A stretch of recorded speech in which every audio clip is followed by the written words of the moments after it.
Krishna Krishna Krishna Hare Hare Hare Rama Rama Rama Hare Hare Hare Krishna Krishna Krishna Hare Hare Hare Rama Rama Hare Hare Hare Krishna Krishna Krishna Hare Hare Hare Rama Rama Hare Hare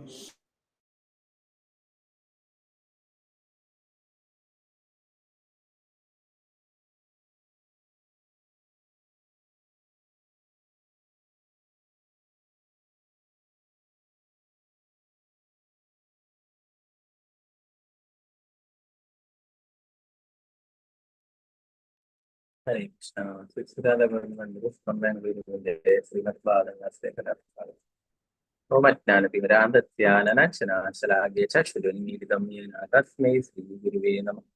Sri Chaitanya Manobishtam Sthapitam Yena Bhutale Swayam Rupatama Yamudadi Sutani Vande Sri Guru Sri Yuda Padakamalam Sri Guru Vaishnava Sri Rupam Sakchatam Saganaripunatanitam Tam Suchivam Sadvaitam Samudam Varijana Sahitam Krishna Chaitanya Dev Sri Radha Krishna Padam Saganadidam Sri Vishakhanidam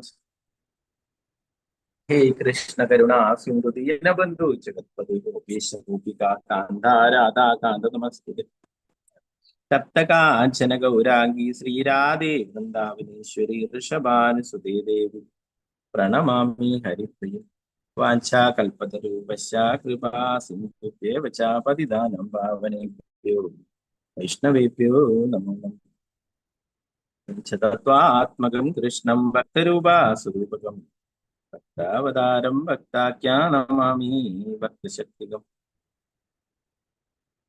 Nityanandamahannavami Sarvanandakaram Param Harinama Pradhan Devam Avadhuta Shiromani Namo Mahavadanyaya Krishna Prema Prudayati Krishnaya Krishna Chaitanya Namne Gaurati Srinam Namo Vishnupadaya Krishna Prasthaya Bhutale Srimade Bhaktivedanta Swami Nidhinamini Namaste Saraswati Devi Gauravani Pracharni Nirvishesha Shunyavadi Paschatya Deshadarni Jai Sri Krishna Chaitanya Prabhu Nityananda Sri Advaita Gadadhara Srivasadi Gauri Bhakta Vrinda Hare Krishna Krishna Krishna Hare Hare Hare Rama Rama Rama Hare Hare Guruve Gaurachandraya Radhikaya Dadare Krishnaya Krishna Bhaktaaya Namo Srila Prabhupada ki jai, Guru Maharaj ki jai, Nitai Gaur Premanande Hare Rama Hare Krishna Madheka Bandhu Matsangin Madguru Manmahadana Nishtharaka Madbhagya Madananda Namostude Grandhara Srimad Bhagavatam Jai Srimad Bhagavatam षष्ठस्कंदम अष्टादशाध्यायम श्लोकम 42 42ാമത്തെ ശ്ലോകം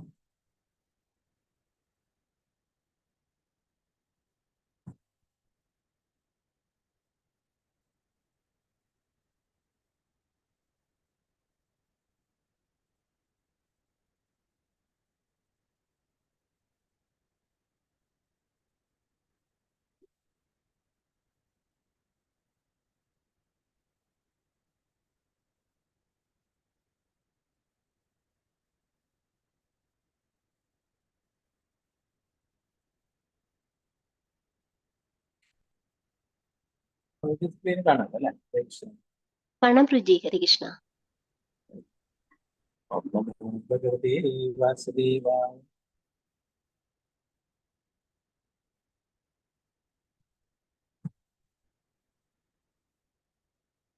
നഹി കശ്ചിത് പ്രിയസ്ത്രീണാം മഞ്ജസാ സ്വാശ്വാത്മനാം പതിം പുത്രം ഭ്രാതരം വാ നന്ദ്യർത്ഥേ ഗാദയന്തി ച നഹി കശ്ചിത് പ്രിയസ്ത്രീണാം മഞ്ജസാ സ്വാശ്വാത്മനാം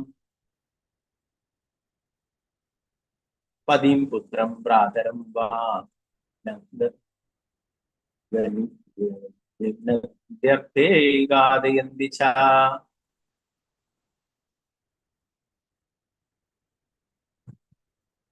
न हि कश्चित् प्रियस्त्रीणामञ्जसा स्वाशिषात्मनां पतिं पुत्रं भ्रातरं वा घ्नन्त्यर्थे गादयन्ति च। हरे कृष्ण।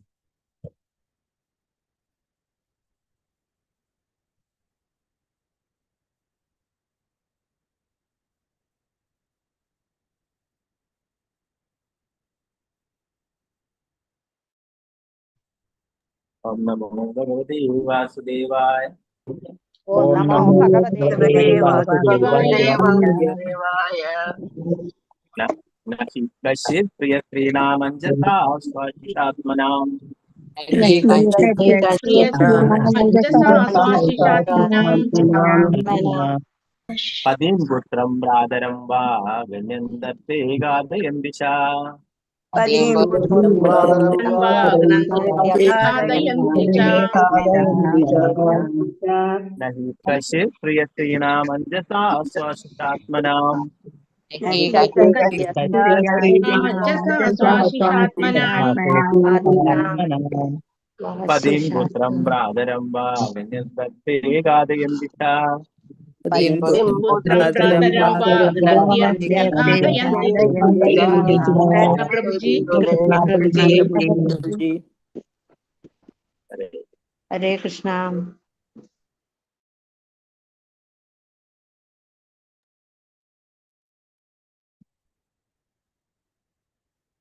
ओके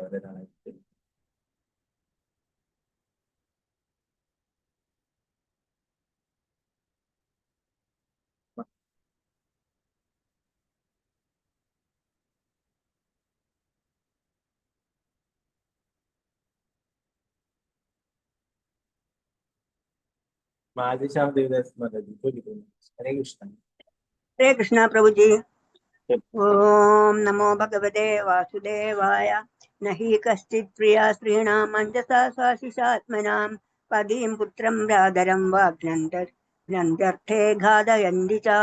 हरे कृष्णा प्रभु जी। हरे कृष्ण। अंबिका श्री देवदास माताजी। हरे कृष्णा प्रभु जी। ओम नमो भगवते वासुदेवाय। न हि कश्चित् प्रिय स्त्री അത് വൃത്തിയായിട്ട് കാണും സ്ത്രീണാമഞ്ജസ സ്വശിഷാത്മനാം പതിം പുത്രം ഭ്രാതരം വാ ഘ്നന്ത്യർത്തെ ഖാദയന്തി ച. ഹരേ കൃഷ്ണ പ്രഭു. हरे कृष्ण। रामेंद्र प्रभु। हरे प्रभु जी। ओम नमो भगवते वासुदेवाय। न हि कश्चित् प्रियस्त्रीणामञ्जसा स्वाशिषात्मनां पतिं पुत्रं भ्रातरं वा घ्नन्त्यर्थे घादयन्ति च। हरे कृष्ण प्रभु जी। हरे कृष्ण। पंकजा श्री माताजी बोलिए। हरे कृष्ण। हरे कृष्ण। हरे कृष्ण प्रभु जी प्रणाम। ओम नमो भगवते वासुदेवाय। न हि कश्चित् प्रिय स्त्रीणाम् अञ्जसां स्वशिक्षात्मनां पतिं पुत्रं भ्रातरं वा गानन्द्यार्थे गादयन्ति च। हरे कृष्ण प्रभु जी। निर्मला माताजी बोलिए। हरे कृष्ण। हरे कृष्ण प्रभु जी। ओम नमो भगवते वासुदेवाय। न हि कश्चित् प्रिया स्त्रीणामञ्जसा स्वाशिषात्मनां पदीं पुत्रं भ्रातरं वा गृह्यन्ते गादयन्ति च। हरे कृष्ण प्रभु जी। हरे कृष्ण। हरे कृष्णा प्रभु जी। हरे कृष्णा हरे प्रभु। ओम नमो भगवते वासुदेवाय। न हि कश्चित् प्रिय स्त्रीणाम् अञ्जसा स्वशिषात्मनां पतिं पुत्रं भ्रातरं वा घ्नन्त्यर्थे खादयन्ति च। हरे कृष्णा प्रभु। हरे कृष्ण। राजी माताजी। कृष्ण प्रभु जी। ओम नमो भगवते वासुदेवाय। न हि कञ्चित् प्रियः स्त्रीणाम् अञ्जसा स्वाशिषात्मनां पतिं पुत्रं भ्रातरं वा घ्नन्त्यर्थे गादयन्ति च। हरे कृष्ण प्रभु जी। हरे कृष्ण। संगमणि माताजी। हरे कृष्णा प्रभु जी। ഓം നമോ ഭഗവതേ വാസുദേവായ നഹി കശ്ചിത് പ്രിയസ്ത്രീണാമഞ്ജസാ സ്വാശിഷാത്മനാ പതിം പുത്രം ഭ്രാതരം വാഗ്നന്ത്യർത്ഥേ ഘാതയന്തി ച. ഹരേ കൃഷ്ണ. ഹരേ കൃഷ്ണ. വിജയനാഥ് മാതാജി ചോദിക്കുന്നു. ഹരേ കൃഷ്ണ പ്രഭുജി. ഹരേ കൃഷ്ണ. ഓം നമോ ഭഗവതേ വാസുദേവായ നഹി കശ്ചിത് പ്രിയ സ്ത്രീണാം അഞ്ജസാ ശാശുഷാത്മനാം പതിം പുത്രം ഭ്രാതരം വാഗനന്ദർത്തെ ഘാതയന്തി ച. ഹരേ കൃഷ്ണ പ്രഭുജി. ഹരേ കൃഷ്ണ. ഭാരതി അമ്മ മാതാജി ചോദിക്കുന്നു. ഹരേ കൃഷ്ണ. ഹരേ കൃഷ്ണ പ്രഭുജി. ഓം ഹരേ നമോ കൃഷ്ണ. ഭഗവതേ വാസുദേവായ നഹി കശ്ചിത് പ്രിയ സ്ത്രീണാമഞ്ജസാ സാശിഷാത്മാനാം പതിം പുത്രം ഭാതരം വാ ഘനന്ത്യർത്ഥേ ഘാതയന്തി ച. ഹരേ കൃഷ്ണ. ഹരേ കൃഷ്ണ മാതാജി. വത്സലായ മാതാജി. ഹരേ കൃഷ്ണ. ഓം നമോ ഭഗവതേ വാസുദേവായ പ്രിയാ ശ്രീണാം അഞ്ജസാ സ്വാദിശാത്മനാം പതിം പുത്രീം ഭ്രാതരം വാഗ്നന്ദർത്തെ ഘാതയന്തി ച. ഹരേ കൃഷ്ണ പ്രഭുജി. ഹരേ കൃഷ്ണ. കൃഷ്ണ സിംഗ് മാതാജി ചോദിക്കുന്നു. ഹരേ ഹരേ കൃഷ്ണ. കൃഷ്ണ പ്രഭുജി. ഓം നമോ ഭഗവതേ വാസുദേവായ നഹി കച്ചിത് പ്രിയ സ്ത്രീണാമഞ്ജസാ സ്വശിഷാത്മനാ പതിം പുത്രം ഭ്രാതരമാ ഖന്യർത്ഥേ ഘാതയന്തി ച. ഹരേ കൃഷ്ണ. ഹരേ കൃഷ്ണ. വർണ്ണപ്രഭ മാതാജി. ഹരേ കൃഷ്ണ. ഹരേ കൃഷ്ണ പ്രഭുജി. ഓം നമോ ഭഗവതേ വാസുദേവായ നഹി കച്ചിത് പ്രിയ സ്ത്രീണാം അഞ്ജസാ സ്വശിഷാത്മാനാം പതിം പുത്രം ഭ്രാതരം വാഗ്നന്ത്യർത്ഥേ ഘാതയന്തി ച. ഹരേ കൃഷ്ണ പ്രഭുജി. ഹരേ കൃഷ്ണ. രാജർഷി ഉപസ്ഥിതി മാതാജി ചോദിക്കുന്നു. ഹരേ കൃഷ്ണ. ഹരേ കൃഷ്ണ പ്രഭുജി. ഹരേ കൃഷ്ണ. ഓം നമോ ഭഗവതേ വാസുദേവായ നഹി കശ്ചിത് പ്രിയ സ്ത്രീണാമഞ്ജസാ സ്വാശിഷാത്മനാം പതിം പുത്രം ഭ്രാതരം വാഗ്നന്ത്യർത്ഥേ ഘാതയന്തി ച. ഹരേ കൃഷ്ണ. ഹരേ കൃഷ്ണ. വത്സല ഷാജി മാതാജി. ഹരേ കൃഷ്ണ. ഹരേ കൃഷ്ണ പ്രഭുജി. ഓം നമോ ഭഗവതേ വാസുദേവായ നഹി കശ്ചിത് പ്രിയ സ്ത്രീണാം അഞ്ജസാ സ്വാശിഷാത്മനാം പതിം പുത്രം ഭ്രാതരം വാ ഗ്രന്ഥ്യർത്ഥേ ഘാതയന്തി ച. ഹരേ കൃഷ്ണ പ്രഭുജി. ഹരേ കൃഷ്ണ. അനദാട്ടി മാതാജി ചോദിക്കുന്നു. ഹരേ കൃഷ്ണ.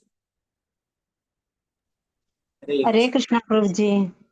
ഓം നമോ ഭഗവതേ വാസുദേവായ നഹി കശ്ചിത് പ്രിയ ശ്രീണാം അഞ്ജസാ സാശിഷാത്മനാം പതിം പുത്രം ഭ്രാതരം വാ ഘ്നന്ത്യർത്ഥേ ഘാതയന്തി ച.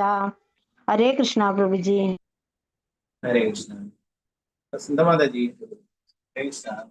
ഹരേ കൃഷ്ണ പ്രഭുജി. ഹരേ കൃഷ്ണ.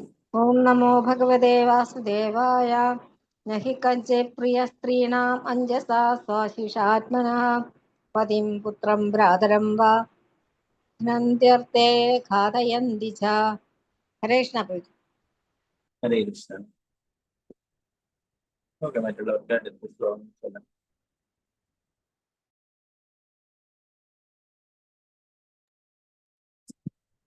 ഇതിന്റെ പിന്നെ നടന്നുകൊണ്ടിരിക്കുന്ന ഒരു സംഭവമാണ് പറയുന്നത്.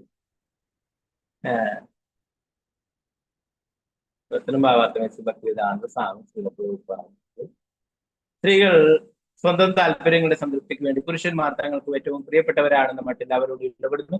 പക്ഷെ ആരും വാസ്തവത്തിൽ സ്ത്രീകൾക്ക് പ്രിയപ്പെട്ടവരല്ല. സ്ത്രീകൾ പൊതുവെ വിശുദ്ധകളാണെന്ന് കരുതുന്നു. പക്ഷേ സ്വാർത്ഥ താല്പര്യങ്ങൾക്ക് വേണ്ടി അവരുടെ ഭർത്താക്കന്മാരെയും പുത്രന്മാരെയും സഹോദരന്മാരെയും പോലും കൊല്ലാനോ അല്ലെങ്കിൽ മറ്റുള്ളവരെ കൊണ്ട് കൊലപ്പെടുത്തിക്കാനോ അവർക്ക് കഴിയും.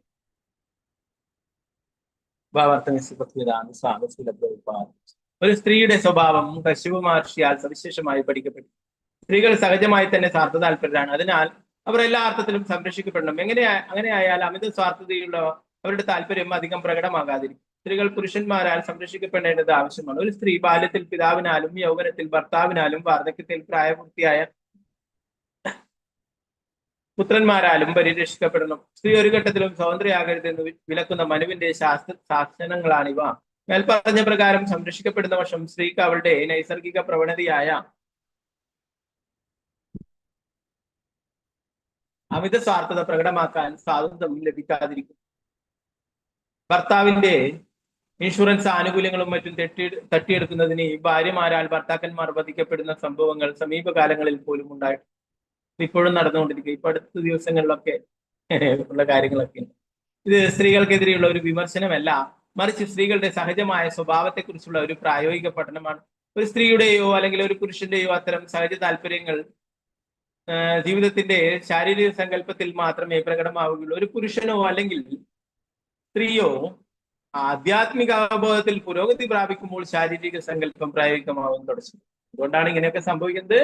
ആധ്യാത്മിക ജ്ഞാനം ഇല്ലാത്തത് കൊണ്ട് ആ ശരീരബോധത്തില് ജീവിക്കുന്നത്. നമ്മൾ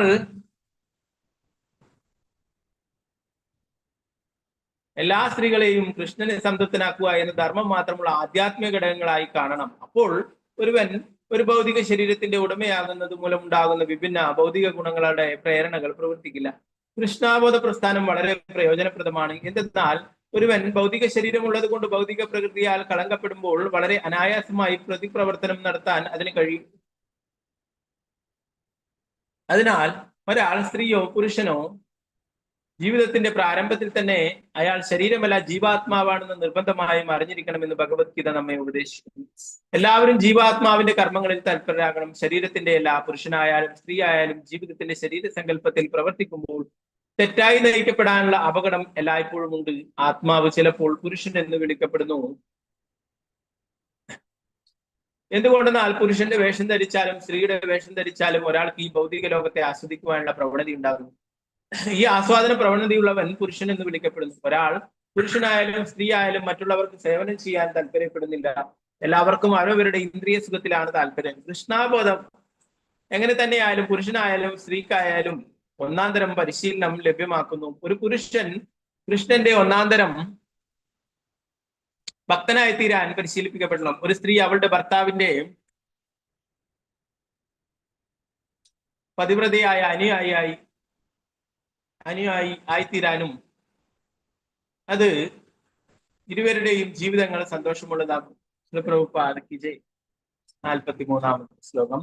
ഓം നമോ ഭഗവതേ വാസുദേവായ. പ്രതിശ്രുതം ദദാമീതി വജസ്തന്നാമൃഷാ ഭവേത് വദം നാർഹതി ജേന്ദ്രോ അപി തത്രേദാമുപകൽപതേ.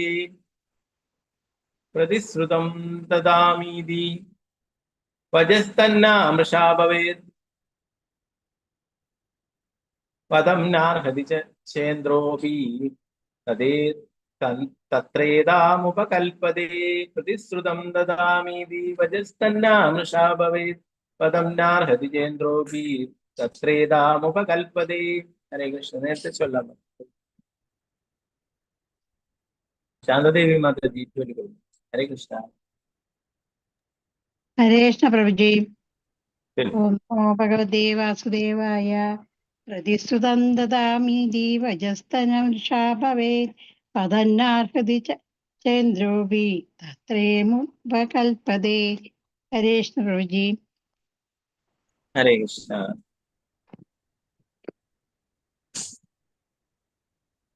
വത്സലഭൻ മാതാജി. ഹരേ കൃഷ്ണ. കൃഷ്ണ പ്രഭുജി. ഓം നമോ ഭഗവതേ വാസുദേവായ. പ്രതിസ്തുതം ദദാമീതി വജസ്തന്നമൃഷാ ഭവേത് വദം നാർഹതി ചേന്ദ്രോപി തത്രേദ ഉപകൽപതേ. ഹരേ കൃഷ്ണ പ്രഭുജി. ഹരേ കൃഷ്ണ. സീതാരാമനുണ്ണി മാതാജി. ഹരേ കൃഷ്ണ. ഹരേ കൃഷ്ണ പ്രഭുജി. ഹരേ കൃഷ്ണ. ഓം നമോ ഭഗവതേ വാസുദേവായ. പ്രതിശ്രുതം ദദാമീതി വജസ്തേനാമുഷാ ഭവേത് വദം നാർഹതി ചന്ദ്രോപി തത്രേദാമുപകൽപതേ. ഹരേ കൃഷ്ണ പ്രഭുജി. ഹരേ കൃഷ്ണ. ഗീതാസി മാതാജി ചൊല്ലുന്നു. ഹരേ കൃഷ്ണ. ഹരേ കൃഷ്ണ. ഹരേ കൃഷ്ണ പ്രഭുജി. ചൊല്ലുന്നു. ഹരേ കൃഷ്ണ. ഓം നമോ ഭഗവതേ വാസുദേവായ. പ്രതിശ്രുതം ദദാമീതി വചസ്തന്നമൃഷാ ഭവേത്. അഥം നാർഹതി ചേന്ദ്രോപി തത്രേദമുപകൽപ്പതേ. ഹരേ കൃഷ്ണ പ്രഭുജി. ഹരേ കൃഷ്ണ. രതികാചാര്യ മാതാജി ചൊല്ലുന്നു. ഹരേ കൃഷ്ണ പ്രഭുജി. ഓം നമോ ഭഗവതേ വാസുദേവായ. പ്രതിശ്രുതം ദദാമീതി വചസ്തന്നമൃഷാ ഭവേത്. വദം നാർഹതി ചേന്ദ്രോപി തത്രേദമുപകൽപ്പതേ. ഹരേ കൃഷ്ണ പ്രഭുജി. ഹരേ കൃഷ്ണ. രതികാചാര്യ മാതാജി ചൊല്ലുന്നു. ഹരേ കൃഷ്ണ. ഹരേ കൃഷ്ണ പ്രഭുജി. ഓം നമോ ഭഗവതേ വാസുദേവായ. പ്രതിശ്രുതം ദദാമീതി വചസ്തന്നമൃഷാ ഭവേത്. വധം നാർഹതി ചേന്ദ്രോപി തത്രേദമുപകൽപ്പതേ. ഹരേ കൃഷ്ണ പ്രഭുജി. ഹരേ കൃഷ്ണ. ഒക്കെ വരാറുണ്ട്. പിന്നീട്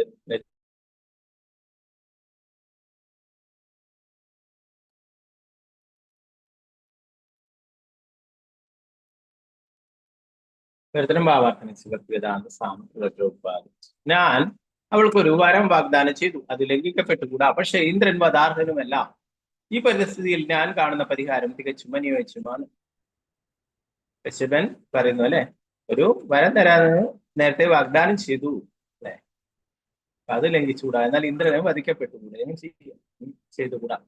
ഭാവാർത്ഥം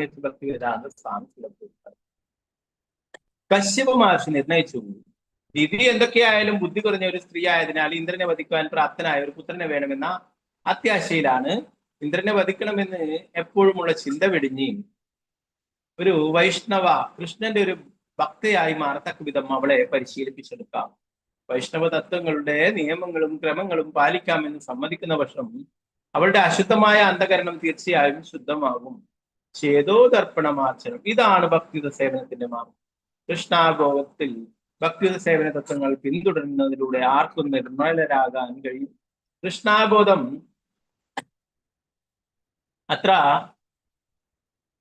ശക്തമാകിയാൽ അതിനെ ഏറ്റവും വൃത്തികെട്ട നിലവാരത്തിലുള്ള ആളുകളെ പോലും പവിത്രരാക്കി ഏറ്റവും ഉന്നതര വൈഷ്ണവരാക്കി മാറ്റാൻ സാധിക്കും.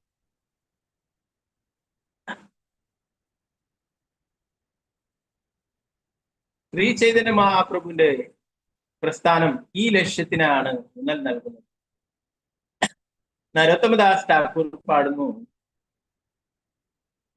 ബ്രജേന്ദ്രനന്ദനായ ശചിസുധൈലസേ ബാലരാമ ഹൈലമിതായ് ദീനഹീനയദാചില ഹരിനാമേ ഉദ്ധാരീല താരസാക്ഷി ജഗായി മതായി. ശ്രീ ചൈതന്യ മഹാപ്രഭു ഈ കലിയുഗത്തിൽ പ്രതിഷ്ഠനായത് എപ്പോഴും എന്തെങ്കിലും വിധത്തിലുള്ള ഭൗതികാസ്വാദനത്തിന് പദ്ധതികൾ ആവിഷ്കരിച്ചുകൊണ്ടിരിക്കുന്ന പതിതാത്മാക്കളെ മോചിപ്പിക്കണമെന്ന പ്രത്യേക ലക്ഷ്യത്തോടെയാണ്. അദ്ദേഹം ഈ യുഗത്തിലെ മനുഷ്യർക്ക് ഹരേ കൃഷ്ണ മഹാമന്ത്രം ജപിച്ച് സർവ്വഭൗതിക മാലിന്യങ്ങളിൽ നിന്നും മോചിതരായി പരിശുദ്ധരാകാനുള്ള അവസരം നൽകി. ഒരുവൻ ഒരിക്കൽ പരിശുദ്ധ വൈഷ്ണവനായി കഴിഞ്ഞാൽ അവൻ ജീവിതത്തിന്റെ ഭൗതിക സങ്കല്പങ്ങൾക്ക് എല്ലാം അതീന്ദ്രീകരിക്കുന്നു. ആരാണ് നാമം ജപിച്ചിട്ട് ഭഗവാന്റെ കാരുണ്യം ലഭിച്ചിട്ടുള്ള ആൾക്കാരാണ് ജഗായി മതായി അല്ലെ, താരസാക്ഷി ഹരിനാമ ഉദ്ധാരിയിലെ താരസാക്ഷി ജഗായി മതായി. ജഗായി മതായിമാര് ഇതിന് സാക്ഷിയാണ്. ഹരിനാമം ജപിച്ചു കഴിഞ്ഞാൽ തന്നെ എല്ലാ ഭൗതിക ബന്ധനങ്ങളിൽ നിന്നും എല്ലാ പാപങ്ങളിൽ നിന്നും മോചിതരായിത്തീരും അല്ലെ. ജഗായി മതായി അത്രയും പാപികളായിരുന്നു അല്ലെ. അവരെ പോലും ശ്രീ ചൈതന്യ മഹാപ്രഭു നിത്യാനന്ദ പ്രഭു ഉദ്ധരിക്കുകയുണ്ടായി.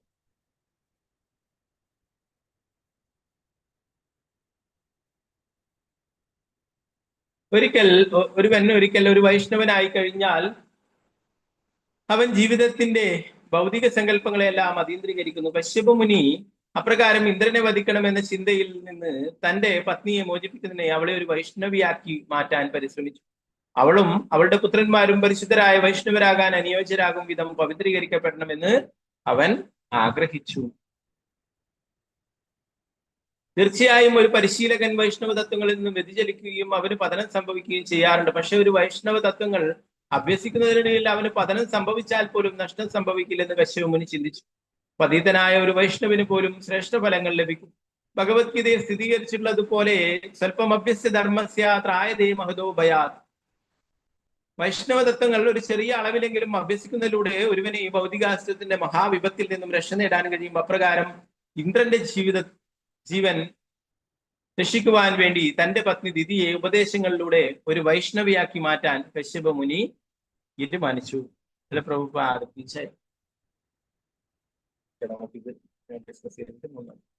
നാരായണ നമസ്കൃത്യ നരം ചൈവ നരോത്തമം ദേവീം സരസ്വതീം വ്യാസം തതോ ജയമുദരേ നഷ്ടപ്രായേഷ ഭദ്രേഷു നിത്യം ഭാഗവത സേവയാ ഭഗവതി ഉത്തമ ശ്ലോകേ ഭക്തിർഭവതി നൈഷ്ഠികേ മുഖം കരോതി വാചാലം ഭംഗും ലംഘയതേ ഗിരിം യത്കൃപാതമഹം വന്ദേ ശ്രീഗുരു ദീനദാരണം പരമാനന്ദമാധവം ശ്രീചൈതന്യേശ്വരം. നമോ വിഷ്ണുപാദായ കൃഷ്ണപൃഷ്ഠായ ഭൂതലേ ശ്രീമതേ ഭക്തിവേദാന്ത സ്വാമിന്യതി നാമേ. നമസ്തേ സാരസ്വതേ ദേവേ ഗൗരവാണി പ്രചാരിണേ നിർവിശേഷ ശൂന്യവാദി പാശ്ചാത്യ ദേശധാരണേ. ജയ ശ്രീകൃഷ്ണ ചൈതന്യ പ്രഭു നിത്യാനന്ദ ശ്രീ അദ്വൈത ഗദാധര ശ്രീവാസാദി ഗൗരഭക്തവൃന്ദ. ഹരേ കൃഷ്ണ കൃഷ്ണ കൃഷ്ണ ഹരേ ഹരേ ഹരേ രാമ രാമ രാമ ഹരേ ഹരേ. ഗുരുവേ ഗൗരചന്ദ്രായ രാധികായ ദദാലേ കൃഷ്ണായ കൃഷ്ണഭക്തായ ഭക്തായ നമോ.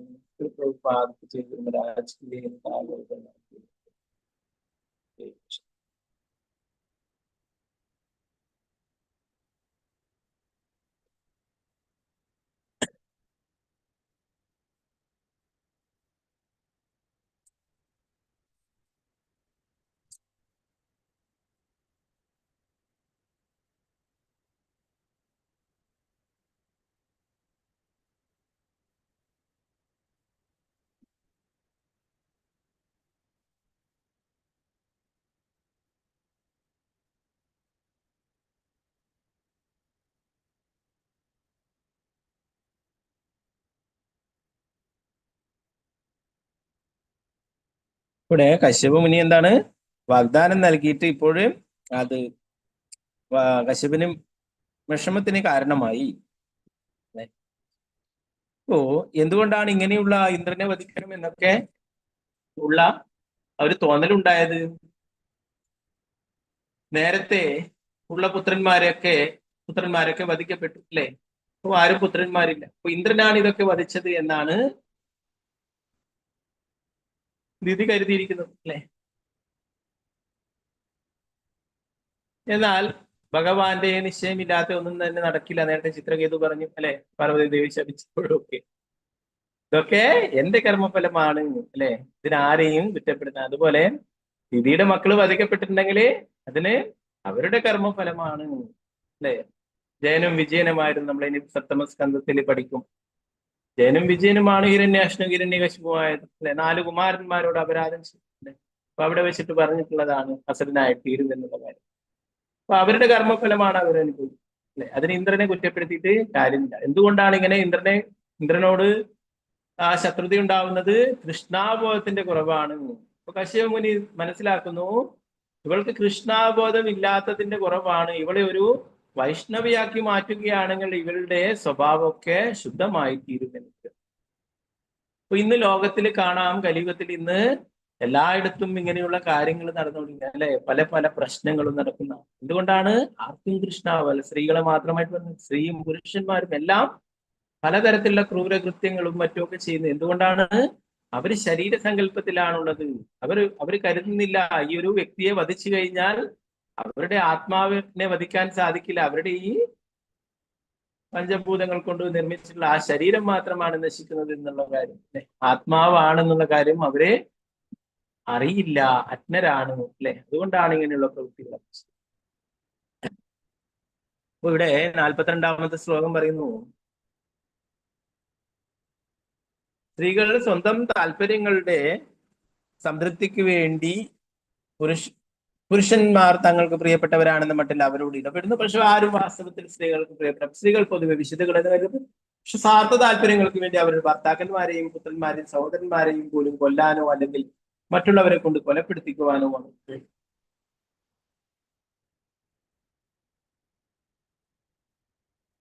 ഇവിടെ കശ്യപ മുനിയെ സ്വാധീനിക്കുകയുണ്ടായി, കശ്യപ മുനിയെ സന്തോഷിപ്പിക്കുകയുണ്ടായി ദിതി. എന്നാൽ കശ്യപ മുനിക്ക് അതിന്റെ എന്തായിരുന്നു ഇതിന്റെ ഉദ്ദേശം എന്നത് മനസ്സിലാക്കാനായി നേരത്തെ തന്നെ കണക്ക് കൂട്ടിയിട്ടുണ്ടായിരുന്നു. തന്റെ 2 പുത്രന്മാരെയും വധിച്ചു അല്ലെ, ഭഗവാനാണ് വധിച്ചത് എങ്കിലും ഇന്ദ്രനാണ് ഇതിനെ ആക്കം കൂട്ടിയത്. ഇതിനെ എല്ലാം ഭഗവാനോട് ഇങ്ങനെ പരാതി പറഞ്ഞത് ഇതൊക്കെ ഇന്ദ്രനാണെന്ന് പറഞ്ഞു. ഇന്ദ്രനാണ് എപ്പോഴും എല്ലാവരെയും ഭയം അല്ലെ, ഇന്ദ്രന്റെ സിംഹാസനം നഷ്ടപ്പെട്ടു പോകുന്നത്. അതുകൊണ്ട് ഇന്ദ്രനോടാണ് പക. ഹിരണ്യാക്ഷനും ഹിരണ്യകശിപുവിനും ഒക്കെ ഭഗവാനോടായിരുന്നു ശത്രുത, ഭഗവാനോടായിരുന്നു അസൂയ. എന്നാൽ ഇവിടെ മാതാവായിരിക്കുന്ന ദിതിക്ക് ഇന്ദ്രനോടാണ് ദേഷ്യം. അതുകൊണ്ടാണ് ഇന്ദ്രനെ വധിക്കുവാനായിട്ടുള്ള ഒരു പുത്രനെ ആവശ്യപ്പെട്ടില്ലേ. അപ്പോ ദിതി നേരത്തെ തന്നെ കണക്കൂട്ടിയിരുന്നു, ഇങ്ങനെയൊക്കെ ഭർത്താവിനെ സന്തോഷിപ്പിച്ചിട്ട് എനിക്ക് ഇങ്ങനെ ഒരു വരം നേടണമെന്ന് നേരത്തെ തന്നെ തീരുമാനിച്ചു. അപ്പൊ അതുകൊണ്ടാണ് പറയുന്നത് ആർക്കാണ് മനസ്സിലാക്കാനായിട്ട് സാധിക്കുക എന്ന് കഴിഞ്ഞ ശ്ലോകത്തിൽ പറയുന്നു. 41-ാം ഇരുതലമൂർച്ചയുള്ള ഒരു വാള് പോലെയാണ് അവരുടെ ഹൃദയം എന്നൊക്കെ പറയുന്നു. ശരി. അപ്പോ ഇവിടെ പറയുന്നു, ശ്രീമദ് ഭാഗവതം പറയുന്നു ഇന്ന് നടന്നുകൊണ്ടിരിക്കുന്ന കാര്യങ്ങളാണ് അല്ലെ. പല എന്താ പറയാ, സ്ത്രീകൾ മാത്രമല്ല, സ്ത്രീകളെയും പുരുഷന്മാരൊക്കെ വധിക്കുന്നു അല്ലെ. പല കാര്യങ്ങളും അവർക്കിപ്പം പ്രഭുപാദരിയുടെ പറയുന്നു ഇങ്ങനെയുള്ള എന്താ പറയാ ഇൻഷുറൻസ് ഒക്കെ തട്ടിയെടുക്കുവാനായിട്ട് പുരുഷന്മാരൊക്കെ വധിക്കുന്നതൊക്കെ കാണുന്നു എന്നുള്ള കാര്യങ്ങളൊക്കെ പറയുന്നു. ഇപ്പൊ അടുത്ത കാലത്ത് പോലും നടന്നിട്ടുണ്ട് എന്നുള്ള പറയുന്നു പ്രഭുപാദരിയുടെ.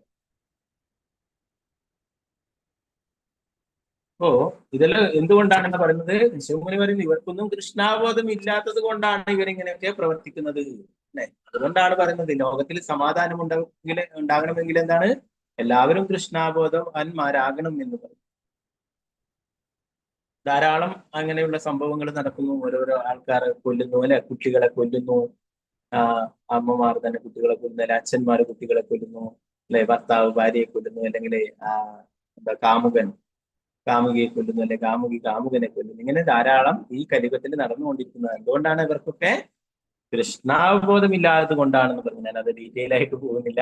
അപ്പൊ ഇവിടെ സ്ത്രീകളെ പറഞ്ഞിരിക്കുന്നത് അങ്ങനെ സ്ത്രീകളെ ആയിട്ട് കുറ്റപ്പെടുന്നവരെ കണ്ട, കലിയുഗത്തിൽ എല്ലാവരും സ്ത്രീയായാലും പുരുഷന്മാരും ആയാലും എല്ലാം അവരൊക്കെ ശരീരബോധത്തിലായത് കൊണ്ട്, അവർക്കൊന്നും കൃഷ്ണാവബോധം ഇല്ലാത്തത് കൊണ്ട് തന്നെ അവരിങ്ങനെയുള്ള അക്രമങ്ങൾ പ്രവർത്തിക്കുന്നു.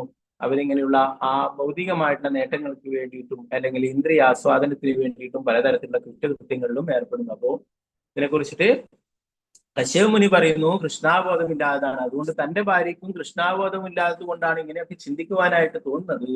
അതുകൊണ്ട് അവൾക്ക് കൃഷ്ണാബോധം നൽകണമെന്നാണ് ഇവിടെ പറയുന്നത്. അവളെ ഒരു വൈഷ്ണവിയാക്കി മാറ്റി കഴിഞ്ഞാൽ ഇങ്ങനെയുള്ള ചിന്തകൾ ഉണ്ടാവില്ല എന്നാണ്.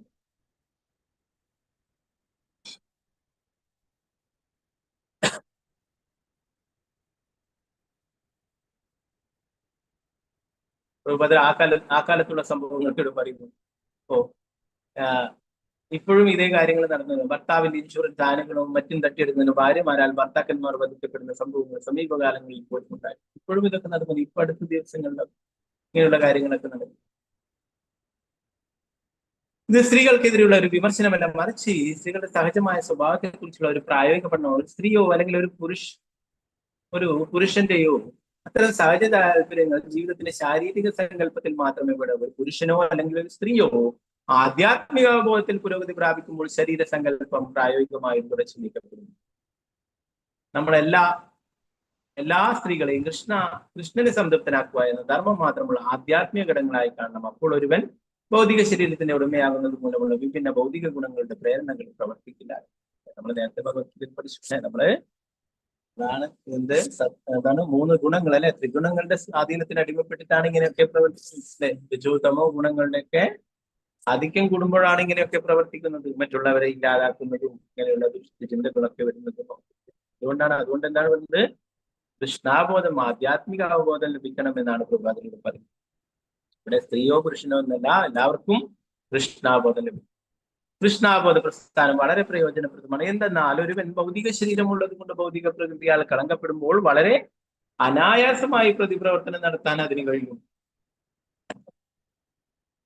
അതിനാൽ ഒരാൾ സ്ത്രീയോ പുരുഷനോ ജീവിതത്തിന്റെ പ്രാരംഭത്തിൽ തന്നെ അയാൾ ശരീരമല്ല ജീവാത്മാവാണെന്ന് നിർബന്ധമായും അറിഞ്ഞിരിക്കണമെന്ന് ഭഗവത്ഗീത നമ്മെ ഉപദേശിക്കുന്നു. എല്ലാവരും ജീവാത്മാവിന്റെ കർമ്മങ്ങളിൽ തൽപരരാകണം.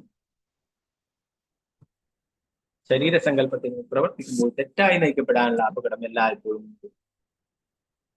അല്ലെ? ഭഗവത്ഗീതയിലെ ആരംഭത്തിൽ തന്നെ ഭഗവാൻ പറയുന്നു, 2-ാമത്തെ അധ്യായത്തിൽ തന്നെ, അല്ലെ, നമ്മളൊക്കെ ഭഗവാന്റെ ശാശ്വതമായിട്ടുള്ള അംശമാണ്, ജീവാത്മാവാണ്, ശരീരമല്ല എന്നുള്ള കാര്യം. അല്ലെ? ഈ ഒരു കാര്യം എല്ലാവരും നേരത്തെ തന്നെ മനസ്സിലാക്കണമെന്നാണ് പറയുന്നത്. അങ്ങനെയാണെങ്കിൽ ഇങ്ങനെയുള്ള പ്രശ്നങ്ങളൊന്നും ഉണ്ടാവില്ല.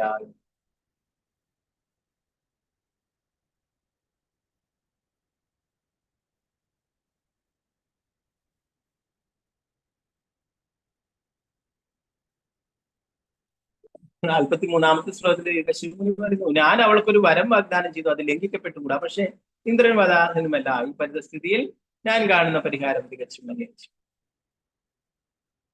അപ്പോ അവൾക്ക് എന്താ പറയാ, വരം നൽകാമെന്ന് പറഞ്ഞു, അല്ലെ, ചോദിക്കുകയും ചെയ്തു. ഒരു പുത്രന് വേണം, അമർത്യനായിരിക്കണം, അല്ലെ, നേരത്തെയുള്ള കുട്ടികളൊക്കെ മരിച്ചു, അതുകൊണ്ടാണ് ഇങ്ങനെ ഒരു കാര്യം ആവശ്യപ്പെടുന്നു. മക്കളുണ്ടാവണമെന്ന് മാത്രം പറഞ്ഞു കഴിഞ്ഞാല് മക്കളുണ്ടാവും, അതിനെ ആരെങ്കിലും ഇന്ദ്രനോ ദേവൻ ഭഗവാനോ ആരും വധിക്കും, അല്ലെ? അതുകൊണ്ടാണ് അമർത്യനായിട്ടുള്ള മരണമില്ലാത്ത ഒരു പുത്രനെ ചോദിച്ചത്. അതുപോലെ തന്നെ ആ പുത്രൻ ഇന്ദ്രനെ വധിക്കുകയും വേണം, അല്ലെ? അതുകൊണ്ട് ഇവിടെ കശ്യപൻ ആകെ വിഷമിച്ചിരിക്കുക. എന്നാൽ അദ്ദേഹം അതിനൊരു പരിഹാരം കണ്ടെത്തിയിട്ടുണ്ടെന്നാണ് പറയുന്നത്. വരുന്ന ശ്ലോകങ്ങളിൽ അത് പറയും. ഇപ്പോ പറയുന്നു, ഈ ദിതിയെ ഒരു വൈഷ്ണവിയാക്കി മാറ്റണം എന്ന് പറയുന്നു.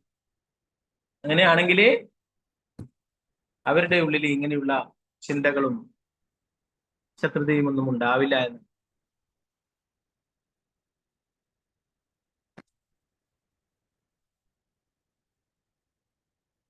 എന്തൊക്കെയായാലും ബുദ്ധി കുറഞ്ഞൊരു സ്ത്രീയായതിനാൽ ഇന്ദ്രനെ വധിക്കുവാൻ പ്രാപ്തമായ ഒരു പുത്രനെ വേണമെന്ന ആത്യാശയിലാണ് ഇന്ദ്രനെ വധിക്കണമെന്ന് എപ്പോഴുമുള്ള ചിന്ത കഴിഞ്ഞ് ഒരു വൈഷ്ണവ കൃഷ്ണന്റെ ഒരു ഭക്തയായി മാറത്തക്ക വിധം അവളെ പരിശീലിപ്പിച്ചത്.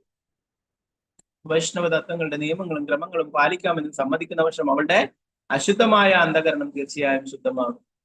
ശ്രീ ചൈതന്യ മഹാപ്രഭു പറയുന്നു, ഛേദോദർപ്പണമാർച്ചനം, ഇതാണ് ഭക്തി സേവനത്തിന്റെ മാർഗം. നമ്മുടെ ഹൃദയത്തിലെ മാലിന്യങ്ങളൊക്കെ ഇല്ലാതാക്കി തീർക്കുന്നു ഭഗവാന്റെ തിരുനാമ. ഭക്തിയുടെ സേവന തത്വങ്ങൾ പിന്തുടരുന്ന ആർക്കും നിർമ്മലരാകാൻ കഴിയും. കൃഷ്ണാബോധം അത്രമേൽ ശക്തമാകയാൽ അതിന് എത്ര വൃത്തികെട്ട നിലവാരത്തിലുള്ള ആളുകളെ പോലും പവിത്രരാക്കി ഏറ്റവും ഉന്നതര വൈഷ്ണവരാക്കി മാറ്റാൻ സാധിക്കും. അപ്പൊ അതിന് ശ്രീ ചൈതന്യ മഹാപ്രഭുവിന്റെ ആ കാരുണ്യം ലഭിച്ചിട്ടുള്ള ആൾക്കാരെ കുറിച്ചിട്ടും ഇവിടെ പറയുന്നു. രത്നദാസ് താക്കൂർ പറയുന്നു, ദീനഹീന യഥാചില ഹരിനാമ ഉദ്ധാരിലെ താരസാക്ഷി ജഗായി മതായി.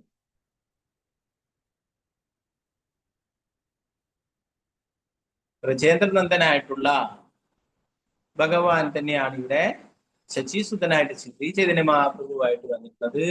അതുപോലെ തന്നെ ബലരാമനാണ് മിത്തായി ആയിട്ടും വന്നിട്ടുള്ളത്. അപ്പൊ അവരുടെ കാരുണ്യം എല്ലാവർക്കും ലഭിക്കുകയുണ്ടായി. അതിന് ഏറ്റവും വലിയ ഉദാഹരണങ്ങളാണ് ജഗായി മതായി എന്ന് പറയുന്നവരെന്ന് പറഞ്ഞു. അവർക്കും കാരുണ്യം ലഭിക്കുകയുണ്ടായി.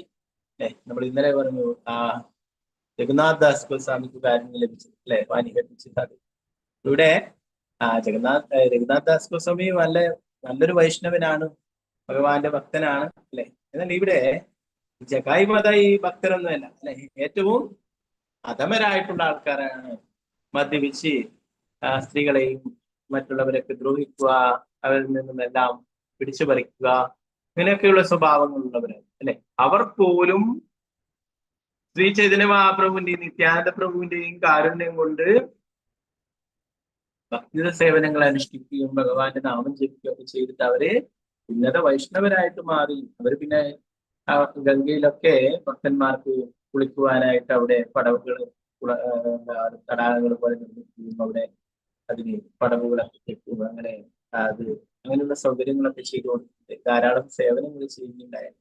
എന്താണ്, ഇത്രയും അധപ്പതിച്ച് ജീവിതം നയിച്ചിട്ടുള്ള ജഗായി മതായിക്ക് പോലും ഭഗവാന്റെ ഹരിനാമം ജപിക്കുന്നത് കൊണ്ട് മാത്രം ഒരു വൈഷ്ണവനായിട്ട് മാറാൻ സാധിച്ചു. അതാണ് ജഗായി മതായിയാണ് ഏറ്റവും വലിയ ഹരിനാമോദ്ധാരം. ഹരിനാമം ജപിക്കുന്നത് കൊണ്ട് മാത്രം എല്ലാ പാപങ്ങളിൽ നിന്ന് മോചിതരാകുന്നതിന് ഏറ്റവും വലിയ സാക്ഷിയാണ് ജഗായി മതായി എന്ന് ചൈതന്യ ചരിതാമൃതം പറയുന്നു. നരക്കമദാസ് താക്കൂറും പാടുന്നു.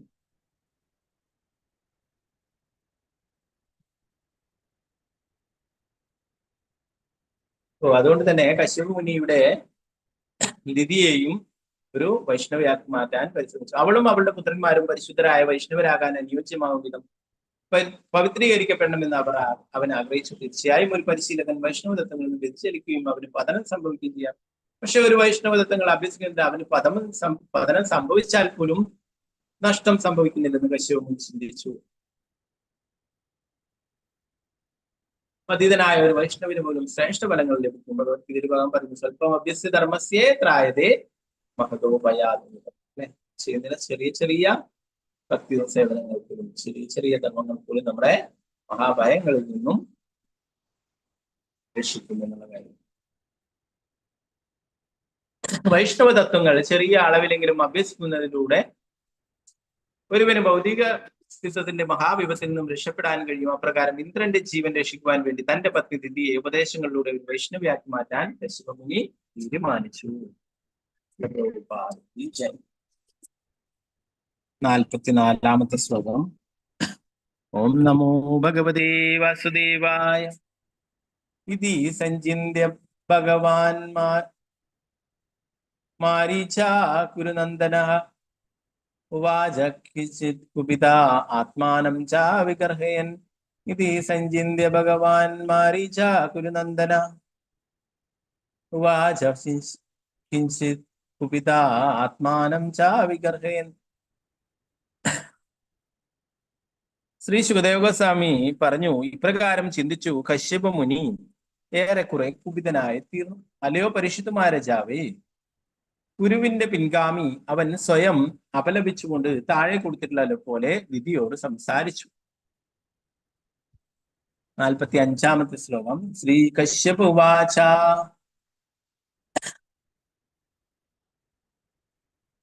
പുത്രസ്തേ ഭവിതാ ഭദ്രേ ഇന്ദ്രാഃ ദേവബാന്ധവഃ സംവത്സരം വ്രതമിദം യദ്യജ്ഞോദാരയിഷ്യസി. ശ്രീ കശ്യപ ഉവാച പുത്രസ്തേ ഭവിതാ ഭദ്രേ ഇന്ദ്രാഃ ദേവബാന്ധവഃ സംവത്സരം വ്രതമിദം യദ്യജ്ഞോദാരയിഷ്യസി. കശ്യപ മുനി പറഞ്ഞു, എന്റെ സൗമ്യയായ പത്നി, എന്റെ ഈ വാഗ്ദാനം സംബന്ധിച്ച് കുറഞ്ഞത് ഒരു വർഷത്തേക്കെങ്കിലും നീ എന്റെ ഉപദേശങ്ങൾ പിന്തുടരുന്ന പക്ഷം നിനക്ക് നിശ്ചയമായും ഇന്ദ്രനെ വധിക്കുവാൻ കഴിവുള്ള ഒരു പുത്രനെ ലഭിക്കും.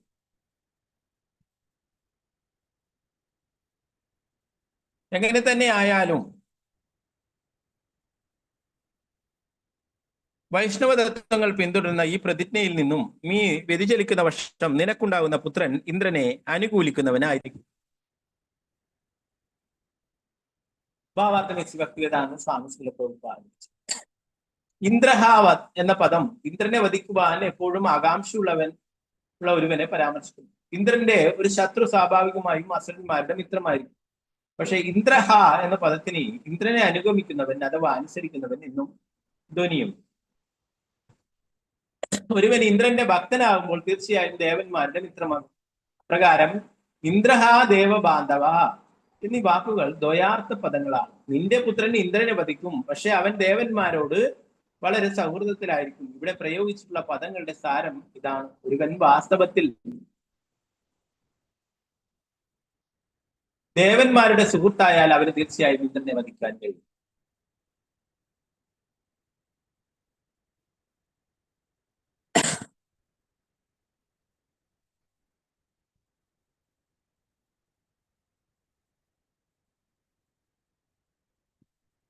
പരിശുദ്ധ മഹാരാജാവിനോട് ശുകദേവ ഗോസ്വാമി പറഞ്ഞു കൊടുക്കുന്നതാണ്.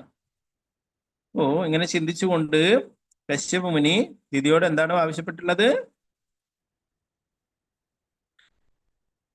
ഒരു വർഷം കശ്യപ മുനി പറയുന്നത് പോലെ ഉപദേശങ്ങൾ പിന്തുടർന്നു കഴിഞ്ഞാല് നിനക്ക് ഇന്ദ്രനെ വധിക്കുവാൻ കഴിവുള്ള ഒരു പുത്രനെ ലഭിക്കുമെന്ന് പറഞ്ഞു. എന്നാൽ കശ്യപ മുനി എന്താണോ പറയുന്നത് അതനുസരിച്ചിട്ട് ഉപദേശങ്ങൾ അനുസരിച്ചിട്ട് ചെയ്യാനായിട്ട് പ്രവർത്തിക്കാനായിട്ട് പറഞ്ഞു.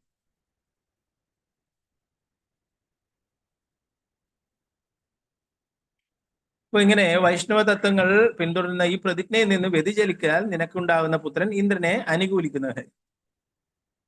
കശ്യപ മുനി പറയുന്നത് പോലെ അനുസരിച്ച് കഴിഞ്ഞാല് ഒരു വർഷം അങ്ങനെ ഉപദേശങ്ങൾ കേട്ട് പ്രവർത്തിക്കുകയാണെങ്കിൽ നിനക്ക് ഒരു പുത്രൻ ഉണ്ടാകും, ഇന്ദ്രനെ വധിക്കും. ഇനി അതിൽ നിന്ന് നീ വ്യതിചലിച്ചു കഴിഞ്ഞാൽ ഒരു പുത്രൻ ഉണ്ടാകും, അവൻ പക്ഷേ ഇന്ദ്രനെ അനുകൂലിക്കുന്നവനായി തീരും എന്നാണ് പറയുന്നത്.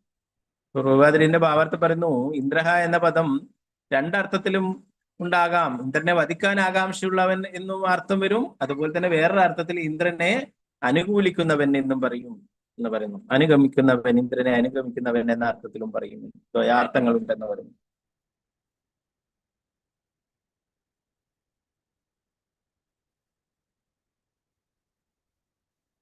അതുപോലെ തന്നെ പറയുന്നത് ഇന്ദ്രഹ ദേവ ബാന്ധവ എന്നീ വാക്കുകൾ ദ്വയാർത്ഥ പദങ്ങളാണ്. നിന്റെ പുത്രൻ ഇന്ദ്രനെ വധിക്കും, പക്ഷേ അവൻ ദേവന്മാരോട് വളരെ സൗഹൃദത്തിലായിരിക്കും. ഇവിടെ പ്രയോഗിച്ചിട്ടുള്ള പദങ്ങളുടെ സാരം ഇതാണ്. ഒരുവൻ വാസ്തവത്തിൽ ദേവന്മാരുടെ സുഹൃത്തായാൽ അവൻ തീർച്ചയായും ഇന്ദ്രനെ വധിക്കും. ദേവന്മാരുടെ രാജാവാണ് ദേവേന്ദ്രൻ, അല്ലെ? അപ്പൊ ദേവന്മാരുടെ സുഹൃത്താവുന്ന ഒരുവൻ എങ്ങനെയാണ് അവരുടെ രാജാവിന് ദേവേന്ദ്രനെ വധിക്കുവാനായിട്ട് സാധിക്കും?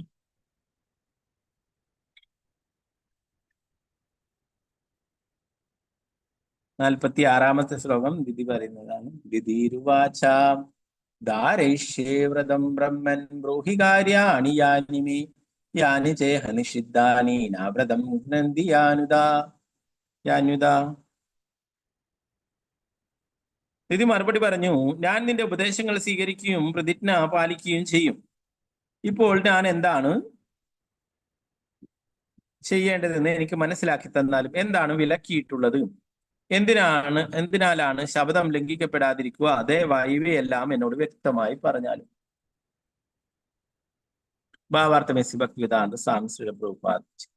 മുകളിൽ പ്രസ്താവിച്ചിട്ടുള്ളതുപോലെ ഒരു സ്ത്രീ പൊതുവെ അവളുടെ ലക്ഷ്യങ്ങൾക്ക് വേണ്ടി സേവനം ചെയ്യാൻ തൽപരയാണ്. കശ്യപ മുനി ദിതിയുടെ ആഗ്രഹങ്ങൾ സഫലമാക്കാൻ 1 വർഷത്തിനുള്ളിൽ അവളെ പരിശീലിപ്പിക്കാമെന്ന് നിർദ്ദേശിച്ചു. ദിതി ഇന്ദ്രനെ വധിക്കുവാൻ അത്യാവശ്യത്തിലായിരുന്നതിനാൽ പെട്ടെന്ന് തന്നെ അത് സമ്മതിക്കുകയും ഇങ്ങനെ പറയുകയും ചെയ്തു. ദയവായി എന്താണ് പ്രതിജ്ഞയെന്നും ഞാൻ എങ്ങനെയാണ് പാലിക്കേണ്ടതെന്നും അറിയിക്കും. പ്രതിജ്ഞ ലംഘിക്കുകയില്ലെന്നും വേണ്ടതെല്ലാം ചെയ്യാമെന്നും ഞാൻ വാക്കു നൽകുന്നു.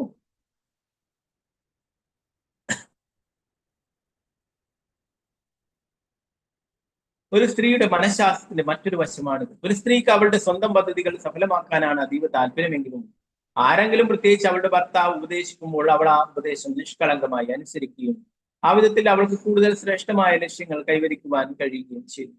സ്വാഭാവികമായ ഒരു സ്ത്രീ പുരുഷനെ അനുഗമിക്കുവാൻ ആഗ്രഹിക്കുന്നവളാണ്. ആകയാൽ പുരുഷൻ നല്ലവനാണെങ്കിൽ അവനൊരു സ്ത്രീയെ നല്ല ലക്ഷ്യത്തിലേക്ക് പരിശീലിപ്പിച്ചെടുക്കുവാൻ കഴിയും. എവരെന്ന് ദിതി പറയാൻ തുടങ്ങി, ഞാൻ എന്തൊക്കെയാണ് ചെയ്യേണ്ടത്? നിങ്ങൾ പറയൂ, ഞാൻ എന്തൊക്കെയാണ് അനുസരിക്കേണ്ടത്, എന്തൊക്കെയാണ് ചെയ്തുകൂടാത്തത്, ഇതൊക്കെ എനിക്ക് പറഞ്ഞു തരാനായിട്ട് പറയും. ഗുരുവായൂർ പറയുന്നു, ഒരാൾ നല്ല ഭർത്താവാണെങ്കിൽ അവര് ഉപദേശിക്കുന്ന കാര്യങ്ങൾ ചെയ്യുകയാണെങ്കിൽ ഭാര്യയ്ക്കും ശ്രേഷ്ഠമായിട്ടുള്ള കാര്യങ്ങൾ നേടാനായിട്ട് സാധിക്കുമെന്നാണ്, അല്ലെ? അല്ലെങ്കിൽ നേരെ വിപരീതമായിട്ടുമാകും. 47-ാമത്തെ ശ്ലോകം. ഓം നമോ ഭഗവതേ വാസുദേവായ. ശ്രീ കശ്യപ ഉവാച ന ഹിംസ്യാത് ഭൂതജാതാനി നാശവേനാനൃതം വദേത് ന ചിന്ത്യാനഗരോ മാണി ന സ്പൃശേദ്യതമംഗളം. ശ്രീ കശ്യപ ഉവാച ന ഹിംസ്യാത് ഭൂതജാതാനി നാശവേനാനൃതം വദേത് ന ചിന്ത്യാനഗരോ മാണി ന സ്പൃശേദ്യതമംഗളം.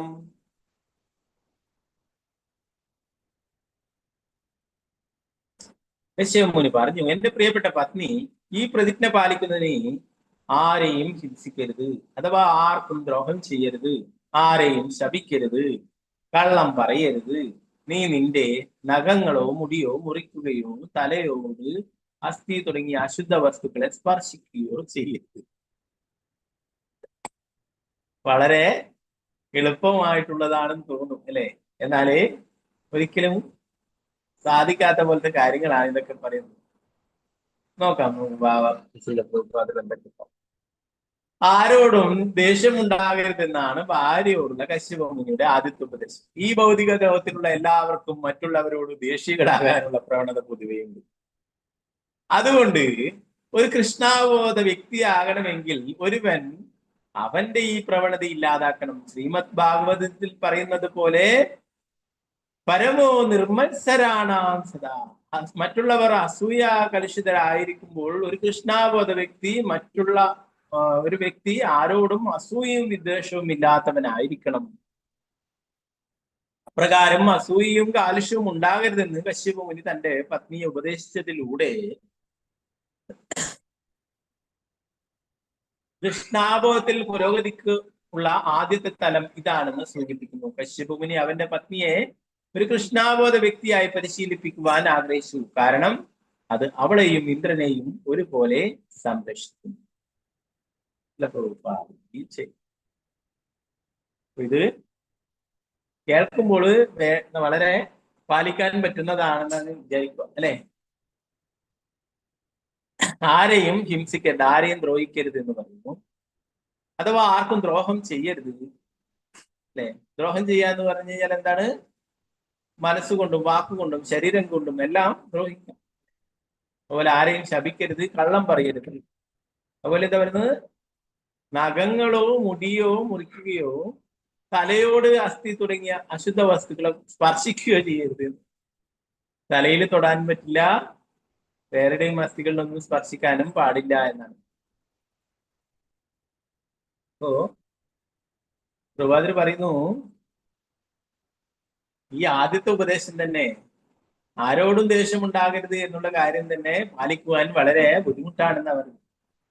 ഈ ഭൗതിക ലോകത്തിലുള്ള എല്ലാവർക്കും മറ്റുള്ളവരോട് ദേഷികളാകാനുള്ള പ്രവണതയുണ്ട്. അപ്പൊ അതുകൊണ്ടാണ് കൃഷ്ണാബോധം സ്വീകരിക്കുവാനായിട്ട്. അതുകൊണ്ട് ഒരു കൃഷ്ണാബോധ വ്യക്തിയാകണമെങ്കിൽ ഒരുവൻ അവന്റെ ഈ പ്രവണത ഇല്ലാതാക്കണമെന്ന്. മറ്റുള്ളവരോട് ദേഷ്യവും അസൂയയും കുശുമ്പും, അല്ലെ? ഇതൊക്കെ ഈ കലിയുഗത്തിലെ ഭൗതിക ലോകത്തില് സർവ്വസാധാരണമായിട്ടുള്ളതാണ്. ഒന്നും ഉണ്ടാവരുതെന്നാണ് കശ്യപന്റെ ആദ്യത്തെ ഉപദേശം. ഇതില് കള്ളം പറയരുതെന്ന് പറയുന്നു, അല്ലെ? തലമുടിയോ നഖമോ മുറിക്കരുത്. അതുപോലെ തന്നെ തലയോട്ടിൽ സ്പർശിക്കരുത്.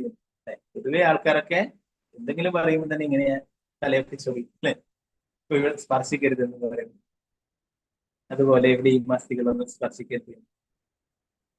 ഇത് കേൾക്കുമ്പോൾ വളരെ നിസ്സാരമായിട്ടുള്ളതാണ്, എന്നാൽ ഇത് പാലിക്കുവാൻ വളരെ ബുദ്ധിമുട്ടായിരുന്നു. 48ാമത്തെ ശ്ലോകം. ഓം നമോ ഭഗവതേ വാസുദേവായ. നാപ്സുസ്നായാന്ന കുപ്യേത ന സംഭാഷേത ദുർജനൈഃ നവസീദാദൗദവാസഃ പ്രജം ച വികൃതാം ഗജിത്. നാപ്സുസ്നായാന്ന കുപ്യേത ന സംഭാഷേത ദുർജനൈഃ നവസീദൗദവാസഃ പ്രജം ച വികൃതാം ഗജിത്. കശ്യപമുനി തുറന്നു. ഞാൻ തീർന്നില്ല, എന്റെ ബാക്കി ഇനി അടുത്തത് വരുന്നുണ്ട്. കശ്യപമുനി തുറന്നു. സൗമ്യയായ എന്റെ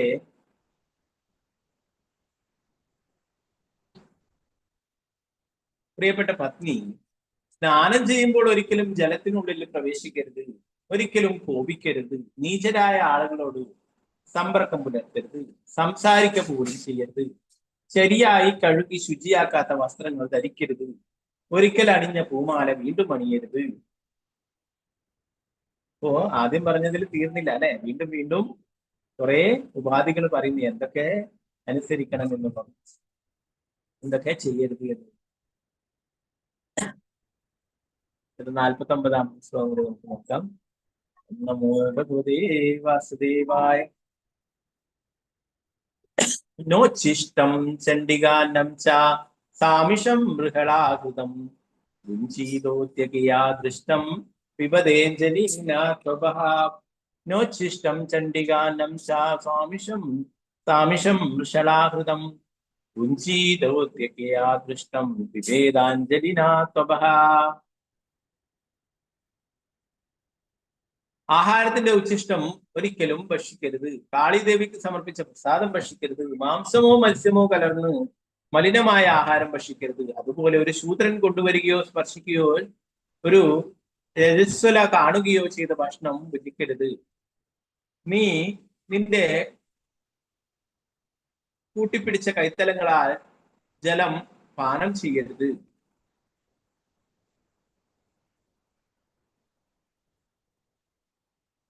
ഭാവാർത്ഥ ഭക്തിവേദാന്ത സ്വാമി ചെയ്തു. സാധാരണയായി മത്സ്യമാംസങ്ങൾ കലർന്ന ഭക്ഷണ പദാർത്ഥങ്ങളാണ് കാളീദേവിക്ക് സമർപ്പിക്കുക.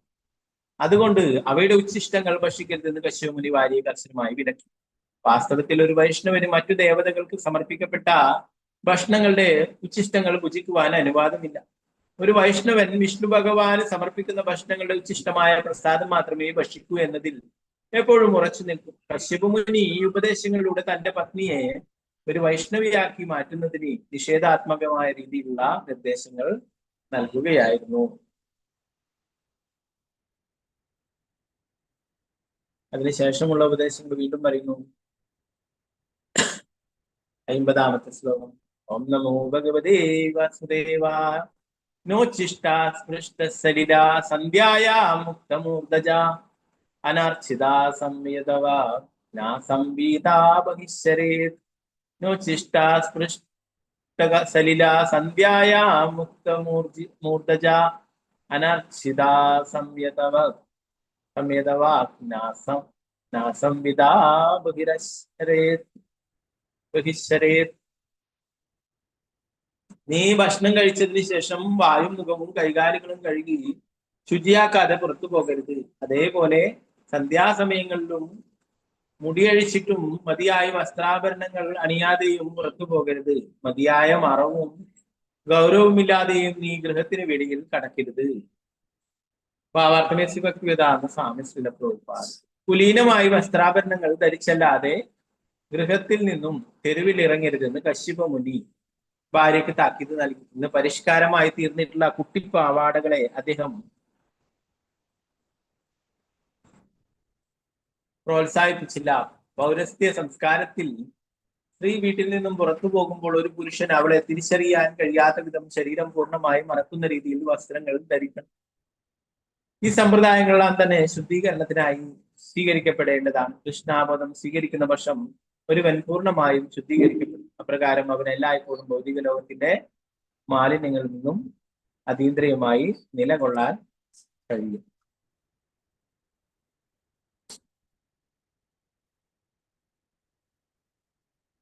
അടുത്ത ശ്ലോകം.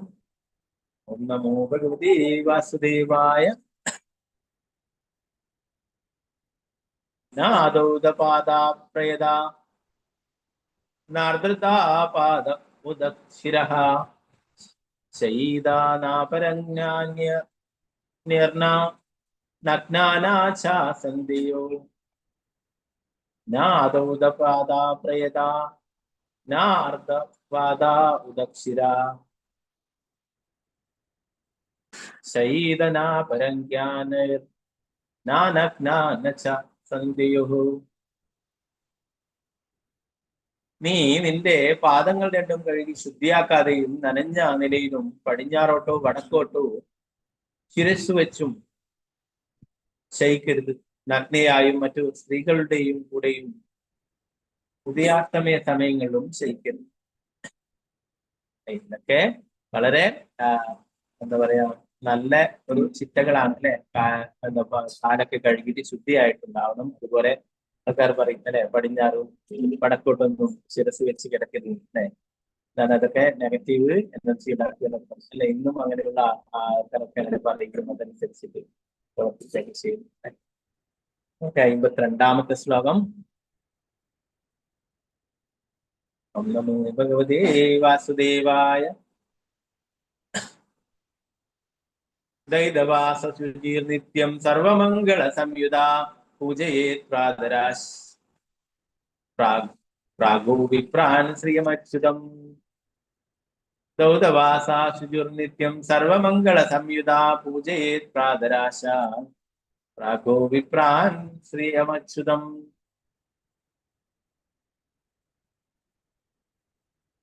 ഒരുവൻ പ്രഭാതത്തിൽ സ്നാനം ചെയ്ത് കഴുകി ശുദ്ധിയാക്കിയ വസ്ത്രങ്ങൾ ധരിച്ച് ചന്ദന വസ്തുക്കളും മറ്റു മംഗള വസ്തുക്കളും ലേപനം ചെയ്ത് പ്രഭാത ഭക്ഷണത്തിനു മുമ്പ് പശുക്കളെയും ബ്രാഹ്മണരെയും ഭാഗ്യദേവതയും പരമവിയോഗ്യനായ ഭഗവാനെയും ആരാധിക്കണം.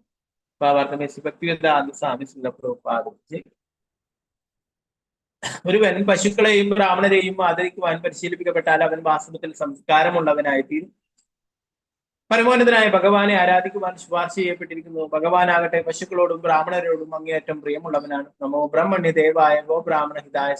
മറ്റു വാക്കുകളിൽ ഗോക്കളും ബ്രാഹ്മണരും ആദരിക്കപ്പെടാത്ത ഒരു സംസ്കാരം നിന്ദ്യമാണ്. ഗോക്കൾക്ക് സംരക്ഷണം നൽകാതെയും ബ്രാഹ്മണീയ ഗുണങ്ങൾ ആർജിക്കാതെയും ഒരുവന് ആധ്യാത്മികമായി പുരോഗതി നേടാനാവില്ല. ഗോസംരക്ഷണം ഉന്നതമായ ഒരു സംസ്കാരത്തിന് അനുപേക്ഷണീയമായ പാൽ കൊണ്ടുള്ള ആഹാരങ്ങൾ മതിയാവണ്ണം ഉറപ്പാക്കുന്നു. ഒരുവൻ ഗോമാംസം ഭക്ഷിച്ച സംസ്കാരത്തെ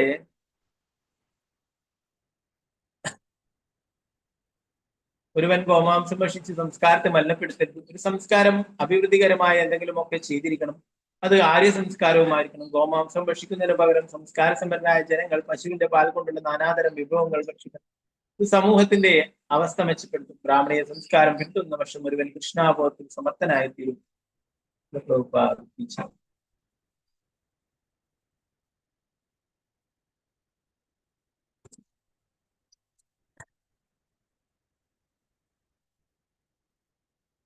അപ്പൊ നേരത്തെ എന്തൊക്കെ ചെയ്തുകൂടാ എന്നാണ് കശ്യപ മുനി പറഞ്ഞത്.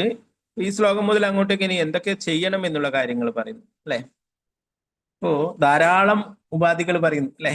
ഇത് അത്ര വേഗത്തില് എല്ലാം പാലിക്കാൻ സാധിക്കുന്നതല്ല.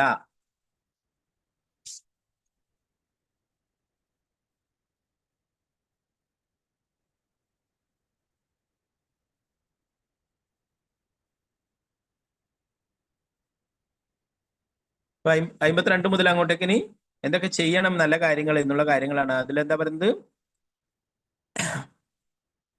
പശുക്കളെയും ബ്രാഹ്മണരെയും ഭാഗ്യദേവതയെയും അതുപോലെ തന്നെ ഭഗവാനെയും ആരാധിക്കണം എന്നാണ് പറയുന്നത്. ഭഗവാന് പ്രിയപ്പെട്ടതാണ്. പ്രഭാതത്തിൽ പറയുന്നത് നമോ ബ്രാഹ്മണ്യ ദേവായ ഗോ ബ്രാഹ്മണ്യ അല്ലെ. ഭഗവാന്റെ ആ പ്രണാമ മന്ത്രത്തിൽ തന്നെ പറയുന്നു ഭഗവാന് പ്രിയപ്പെട്ടവരാണ് ഗോക്കളും ബ്രാഹ്മണരും. അവരെ സംരക്ഷിക്കണം. അവരെ സംരക്ഷിക്കാത്ത സംസ്കാരം എന്താ പറയാ, അത് ശരിയായ നിലയിലുള്ളതല്ല എന്ന് പറയുന്നു.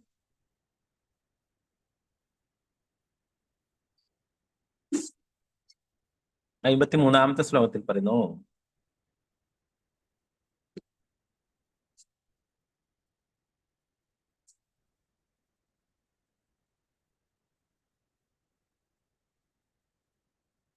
സ്ത്രീയോ വീരവതി സ്രഗന്ധാവലിമണ്ഡലൈ പതിം ചാർച്യോപദിഷ്ടേതാ ചിതം. ഈ പ്രതിജ്ഞ പിന്തുടരുന്ന ഒരു സ്ത്രീ പുഷ്പഹാരങ്ങൾ, ചന്ദനക്കുഴമ്പ് തുടങ്ങിയ ആരാധനാ സാമഗ്രികൾ, പുത്രന്മാരും ഭർത്താക്കന്മാരും ജീവിച്ചിരിപ്പുള്ളവരുമായ സ്ത്രീകളെ ആരാധിക്കണം. ഗർഭിണിയായ സ്ത്രീ ഭർത്താവിനെ ആരാധിക്കുകയും അവന് പ്രാർത്ഥനകൾ അർപ്പിക്കുകയും ചെയ്യണം. അവൻ തന്റെ ഗർഭപാത്രത്തിലാണെന്ന ചിന്തയോടെ അവൾ അവനെ ധ്യാനിക്കണം. ഭാവാർത്ഥമിസി ഭക്തിവിധാന സ്വാമി ശ്രീല പ്രഭുപാദ്. ഗർഭസ്ഥനായ ശിശു ഭർത്താവിന്റെ ഒരു ഭാഗമാണ്. അതിനാൽ ഭർത്താവ് തന്റെ പരോക്ഷമായ പ്രാതിനിധ്യത്തിലൂടെ ഭാര്യയുടെ ഗർഭപാത്രത്തിൽ സ്ഥിതി ചെയ്യുന്നു. 54-ാമത്തെ ശ്ലോകം. സാംവത്സരം പുംസവനം വ്രതമേതാദി വിപ്ലുതം ധാരയിഷ്യസി ചേതുഭ്യം ചക്രഹ ഭവിദാസുതഃ. കശ്യപമുനി തുടർന്നു, ഈ വ്രതത്തിന്റെ ഭാഗമായ പുംസവനം എന്നു പേരുള്ള ഒരു ചടങ്ങ് കുറഞ്ഞത് ഒരു വർഷത്തേക്കെങ്കിലും വിശ്വാസപൂർവ്വം അനുഷ്ഠിക്കുന്ന വർഷം ഇന്ദ്രനെ വധിക്കുവാൻ കഴിവുള്ള ഒരു പുത്രന് നീ ജന്മം നൽകും. പക്ഷെ ഈ വ്രതാനുഷ്ഠാനത്തിൽ എന്തെങ്കിലും വീഴ്ചകൾ സംഭവിച്ചാൽ ആ പുത്രൻ ഇന്ദ്രന്റെ മിത്രമായി തീരുകയും ചെയ്യും. ഇത്രയും ഉപാധികളൊക്കെ പറഞ്ഞു. ഈ വ്രതത്തിന് എന്താണ് പുംസവനം എന്ന് പേരുള്ള ചടങ്ങ്. അത് അടുത്ത അധ്യായം ഈ ഒരു പേരിലാണ്. അടുത്ത അധ്യായത്തിൽ നമ്മൾ ഡീറ്റെയിൽ ആയിട്ട് പഠിക്കും. 19-ൽ 55-ാമത്തെ ശ്ലോകം. ഓം നമോ ഭഗവതേ വാസുദേവായ ബാണമിത്യപിപേത്യേതാദിതീരാജൻ മഹാമനഃ കശ്യപാത് ഗർഭമാദത്ത വ്രതം ചാഞ്ചോ സദാരസാ. അല്ലയോ പരിശുദ്ധ മഹാരാജാവേ, കശ്യപ മഹർഷിയുടെ പത്നി ദിതി പുംസവനം എന്നറിയപ്പെടുന്ന പവിത്രീകരണ പ്രക്രിയക്ക് വിധേയയാകാൻ സമ്മതിച്ചു. അതെ, അവൾ പറഞ്ഞു, അങ്ങയുടെ ഉപദേശങ്ങൾ അനുസരിച്ച് ഞാനെല്ലാം നിർവഹിച്ചു കൊള്ളാം. വളരെ ആഹ്ലാദത്തോടെ കശ്യപനിൽ നിന്നും ശുക്ലം സ്വീകരിച്ച അവൾ ഗർഭവതിയാവുകയും വിശ്വാസപൂർവ്വം വ്രതം ആരംഭിക്കുകയും ചെയ്തു. 56-ാമത്തെ ശ്ലോകം. മാതൃശസുരഭിപ്രായ ഇന്ദ്ര ആജ്ഞായ മാനദാ ശുശ്രൂഷേണാശ്രമസ്താം ദേവീം ചര്യചരത്കവീം. മാതൃശസുരഭിപ്രായ ഇന്ദ്ര ആജ്ഞായ മാനദാ ശുശ്രൂഷേണാശ്രമസ്താം ദേവീം ചര്യചരത്കവിഃ. സർവരെയും ആദരിക്കുന്നവനായ അല്ലേ ഒരു രാജാവ് ദിതിയുടെ ലക്ഷ്യം ഇന്ദ്രൻ മനസ്സിലാക്കി. അവൻ സ്വന്തം താല്പര്യം സഫലമാക്കുന്നതിന് ഒരു ഉപായം കണ്ടെത്തി. ആദ്യം സ്വയം സംരക്ഷണം എന്ന പ്രകൃതിയുടെ നിയമം അനുസരിച്ച് ദിതിയുടെ പ്രതിജ്ഞയ്ക്ക് വിഘ്നം വരുത്തുവാൻ ആഗ്രഹിച്ച അവൻ ഒരാശ്രമത്തിൽ വസിച്ചിരുന്ന സ്വന്തം മാതൃ സഹോദരിയായ ദിതിയുടെ ശുശ്രൂഷയിൽ സ്വയം മുഴുകി.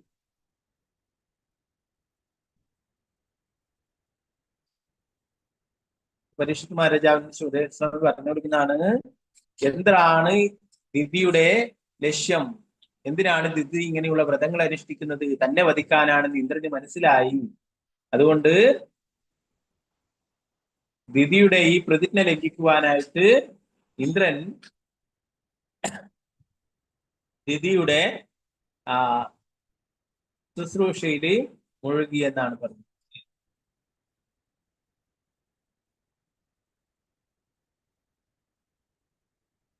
സ്വന്തം മാതൃ സഹോദരിയാണ്, അതിഥിയുടെ പുത്രനാണ് ഇന്ദ്രൻ അല്ലെ. അതിഥിയുടെ സഹോദരിയാണ്. 57ാമത്തെ ശ്ലോകം.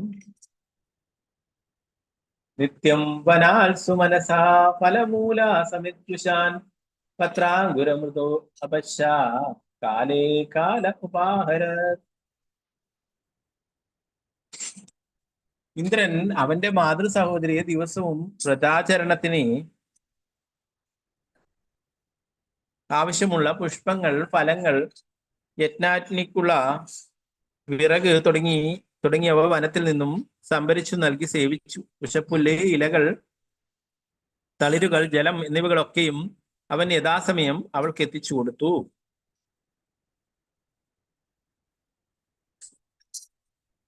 58ാമത്തെ ശ്ലോകം. ഓം നമോ ഭഗവതേ വാസുദേവായ. ഏവം തസ്യാവതസ്ഥായ വ്രതചിത്രം ഹരിർനൃപ പ്രേപ്സു പര്യചരമിജ്ജിമോ പ്രേപ്സു പര്യചരജിൻഹോ മൃഗഹേവാ മൃഗാകൃതിഃ. ഏവം തസ്യാവതസ്ഥായ വ്രതചിത്രം ഹരിർനൃപ പ്രേപ്സു പര്യചരജിൻഹോ മൃഗഹേവാ മൃഗാകൃതിഃ. അല്ലയോ പരിശുദ്ധ മഹാരാജാവേ, ഒരു മാൻവേട്ടക്കാരൻ മാൻ തോൽ കൊണ്ട് ശരീരം മറച്ച ഒരു മാനിനെ പോലെ മാനിന്റെ ഒപ്പം നടന്ന് അതിനെ സേവിക്കുന്നത് പോലെ ഇന്ദ്രൻ ഹൃദയത്തിൽ ദിതിയുടെ പുത്രന്മാരുടെ ശത്രുവാണെങ്കിലും പുറമെ ദിതിയോട് കപട സൗഹൃദവും വിശ്വസ്തതയും പ്രകടിപ്പിച്ച് അവളെ സേവിച്ചു. ദിതിയുടെ വ്രതാനുഷ്ഠാനങ്ങളിൽ എന്തെങ്കിലും വീഴ്ച കണ്ടാലുടൻ അവളെ വഞ്ചിക്കുക എന്നതായിരുന്നു അവന്റെ ലക്ഷ്യം. എന്തായാലും താൻ തിരിച്ചറിയപ്പെടരുതെന്ന് ആഗ്രഹിച്ചിരുന്ന അവൻ ദിതിയെ വളരെ ശ്രദ്ധാപൂർവം തന്നെ ശുശ്രൂഷിച്ചു എന്നാണ്. എന്താ പറയുന്നത്? ഒരു മാനിനെ പിടിക്കുന്ന ഒരാള് മാനാന്ന് തോന്നിക്കുന്ന പോലെ മാനിന്റെ തോല് ധരിച്ചുകൊണ്ട് സഞ്ചരിക്കും. അപ്പൊ എന്താണ് മാനെന്താണ് വിചാരിക്കുക? മാനിന്റെ തോലൊക്കെ ധരിച്ചിട്ട് കണ്ടാൽ എന്നെ പോലെ ഒരു മാനാണ് വിചാരിച്ചിട്ട് അതിനോട് അടുത്ത് കൂടും അല്ലെ. അപ്പൊ അതിനെ വധിക്കുകയും കൊണ്ടുപോവുകയും ചെയ്യും അല്ലെ. അതുപോലെ ഇന്ദ്രനെ അറിയാം ഈ ദിതിയുടെ ഗർഭത്തിൽ എന്താണ് തന്നെ വധിക്കാനായിട്ട് ഒരു പുത്രനാണെന്ന് അല്ലെ. അതുകൊണ്ട് പുറമെ കപട സൗഹൃദവും വിശ്വസ്തതയൊക്കെ പ്രകടിപ്പിച്ചിട്ട് ദിതിയെ സേവിച്ചു. എന്നാൽ ഉദ്ദേശം എന്താണ്? അവൾക്ക് എന്തെങ്കിലും വീഴ്ച പറ്റുന്നുണ്ടോ, അങ്ങനെയാണെങ്കിൽ അവളെ വഞ്ചിക്കുക എന്നതായിരുന്നു. 59ാമത്തെ ശ്ലോകം. അപ്പൊ അതുകൊണ്ടാണ് പ്രഭുപാദർ നേരത്തെ പറഞ്ഞിട്ടുള്ളത്, മനസ്സംഹിതയൊക്കെ പറയുന്നത് അല്ലെ, സ്ത്രീകൾ എപ്പോഴും വഞ്ചിക്കപ്പെടാൻ സാധ്യതയുണ്ട്. ഇവിടെ കശ്യപ മുനി വഞ്ചിച്ചു. കശ്യപ മുനിക്കറിയാം ഈ പ്രതിജ്ഞകളൊക്കെ നേരായ രീതിയിൽ പാലിക്കില്ല അല്ലെ. ഇപ്പൊ ഇവിടെ ഇന്ദ്രന് വന്നിട്ട് വഞ്ചിക്കുകയാണ്. അതുകൊണ്ടാണ് പറയുന്നത് സ്ത്രീകളെ എപ്പോഴും പലരും സമൂഹം വഞ്ചിക്കാനായിട്ട് വഞ്ചിക്കപ്പെടും സമൂഹത്താൽ അല്ലെ. അതുകൊണ്ടാണ് ഇങ്ങനെ പറയുന്നത്. സ്ത്രീകളെ കുട്ടിയായിരിക്കുമ്പോൾ അച്ഛനാലും പിന്നീട് ഭർത്താവിനാലും പിന്നീട് പുത്രന്മാരുമാലും ഒക്കെ സംരക്ഷിക്കപ്പെടണമെന്ന്. അല്ലാതെ സ്വാതന്ത്ര്യമില്ല, സ്ത്രീകൾ എവിടെയും പോകരുത് എന്നല്ല പലപ്പോഴും പല ആൾക്കാരും ഇങ്ങനെ ചർച്ച ചെയ്യുന്ന ആൾക്കാർ. അതെന്താണ് അങ്ങനെ പറയുന്നത്? അപ്പൊ ഇവിടെ ഇതാ ഇന്ദ്രനെ ചതിക്കാൻ നോക്കുന്നതാണ്. അവളെ അടുത്തു നിന്നിട്ട് സുഹൃത്തായി നടിച്ചിട്ട് സേവകനായി നടിച്ചിട്ട്. നമുക്ക് ഈ ശ്ലോകം നോക്കാം. 59ാമത്തെ ശ്ലോകം. നാദിഗച്ഛദ്വ്രതം ചിത്രം തത്പരേതാ മഹീപദേ ചിന്താം തീവ്രാം ഗതശക്രഃ കേന മേ സ്യാത് ശിവം ദിഹ. അല്ലയോ സർവ്വലോകത്തിന്റെയും ഉടമയായവനെ, ദിതിയിൽ ഒരു വീഴ്ചയും കണ്ടെത്താൻ കഴിയാത്ത ഇന്ദ്രൻ ഇങ്ങനെ ചിന്തിച്ചു, എങ്ങനെയാണ് എനിക്ക് ആ ഭാഗ്യം ലഭിക്കുക? അങ്ങനെ അവൻ കടുത്ത ഉത്കണ്ഠയിലായി. ഇത്രയും നിന്നിട്ടും ഒന്നും ഒരു വീഴ്ചയും കണ്ടുപിടിക്കുവാനായിട്ട് സാധിക്കുകയുണ്ടായില്ല എന്നാണ് 60ാമത്തെ ശ്ലോകം. ഏകദാ സാതു സന്ധ്യായാമുച്ഛിഷ്ടാവ്രതകർഷിത അസ്പൃഷ്ടാവരിദാംഗ്രീ സുഷ്വാപാവിധിമോഹിത. ഏകദാ സാതു സന്ധ്യായാമുച്ഛിഷ്ടാവ്രതകർഷിത അസ്പൃഷ്ടാവരിദാംഗ്രീ സുഷ്വാപാവിധിമോഹിത. വ്രതങ്ങളുടെ കർശനമായ പാലന നിമിത്തം ക്ഷീണാധ്യാക്യത്തിലായ ദിതി നിർഭാഗ്യവശാൽ ഒരു നാൾ ഭക്ഷണം കഴിച്ചതിന് ശേഷം വായും കൈകാലുകളും കഴുകി ശുദ്ധിയാക്കാത്ത സന്ധ്യാസമയത്ത് കിടന്നുറങ്ങി. ഒരു തെറ്റ് കണ്ടുപിടിച്ചു അല്ലെ? എന്താ പറഞ്ഞ? നേരത്തെ ഭക്ഷണം കഴിച്ചു കഴിഞ്ഞാല് വായും കൈയും കാലും ഒക്കെ ശുദ്ധിയായിട്ട് മാത്രമേ ഉറങ്ങാവൂ എന്ന് പറഞ്ഞിട്ടുണ്ടായിരുന്നു. 61ാമത്തെ ശ്ലോകം. ലബ്ധ്വാ തദന്തരം ശക്രോ നിദ്രാപഹൃതചേതസഃ ദിദേ പ്രവിഷ്ട ഉദരം യോഗേശോ യോഗമായയാ.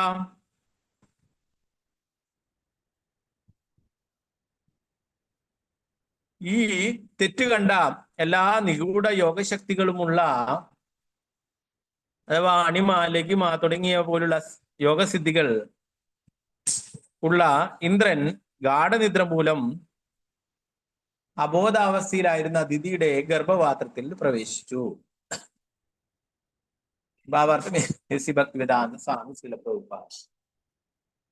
ഒരു സമ്പൂർണ്ണ യോഗിക്ക് 8 വിധത്തിലുള്ള സിദ്ധികളുണ്ട്. അതിലൊന്നായ അണിമാ സിദ്ധി കൊണ്ട് അവനൊരു പരമാണുവിനേക്കാൾ ചെറുതാകാൻ കഴിയും.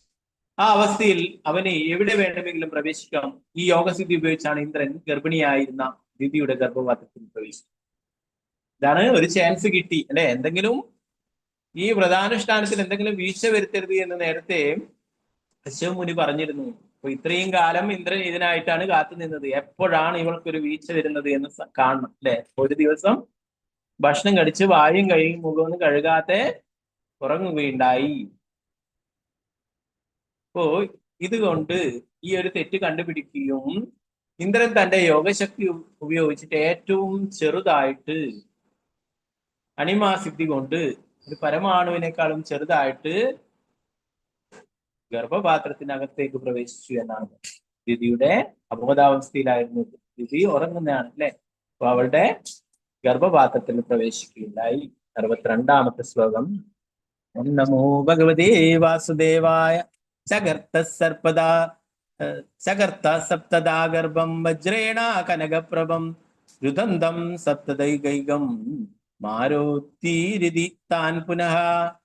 ചകർത്ത സപ്തദാ ഗർഭം വജ്രേണ കനകപ്രഭം രുദന്തം സപ്തദൈകൈകം മാരോദീരിതി താൻ പുനഃ. ദിതിയുടെ ഗർഭപാത്രത്തിൽ പ്രവേശിച്ച ഇന്ദ്രൻ സ്വർണകാന്തി ഉണ്ടായിരുന്ന അവളുടെ ഭ്രൂണത്തെ തന്റെ വജ്രായുധം കൊണ്ട് 7 ഖണ്ഡങ്ങളാക്കി ഛേദിച്ചു. 7 ഖണ്ഡങ്ങളും കരഞ്ഞു തുടങ്ങിയപ്പോൾ ഇന്ദ്രൻ കരയരുത് എന്ന് പറഞ്ഞുകൊണ്ട് ഓരോ ഖണ്ഡത്തെയും വീണ്ടും 7 വീതമാക്കി. ഇതാണ് ദിതിയുടെ ഗർഭത്തിൽ പോവുകയും ആ കശ്യപ മുനി അത്രയും വലിയ തപസ്യാണ് അല്ലെ? അദ്ദേഹത്തിന്റെ ഭ്രൂണമാണുള്ളത്. അപ്പൊ അത് ആ സ്വർണകാന്തി ഉണ്ടായിരുന്നു എന്നാണ് പറഞ്ഞത്. ആ ഭ്രൂണത്തെ തന്റെ വജ്രായുധം കൊണ്ട് 7 കഷ്ണങ്ങളാക്കി. അപ്പൊ ആ 7 കഷ്ണങ്ങളും പിന്നീട് കരയാൻ തുടങ്ങി. ഇന്ദ്രൻ അവരോട് കരയരുതെന്ന് പറഞ്ഞിട്ട് എന്താണ്? ആ 7 കഷ്ണങ്ങളെയും വീണ്ടും 7 കഷ്ണങ്ങളാക്കി എന്നാണ് പറയുന്നത്.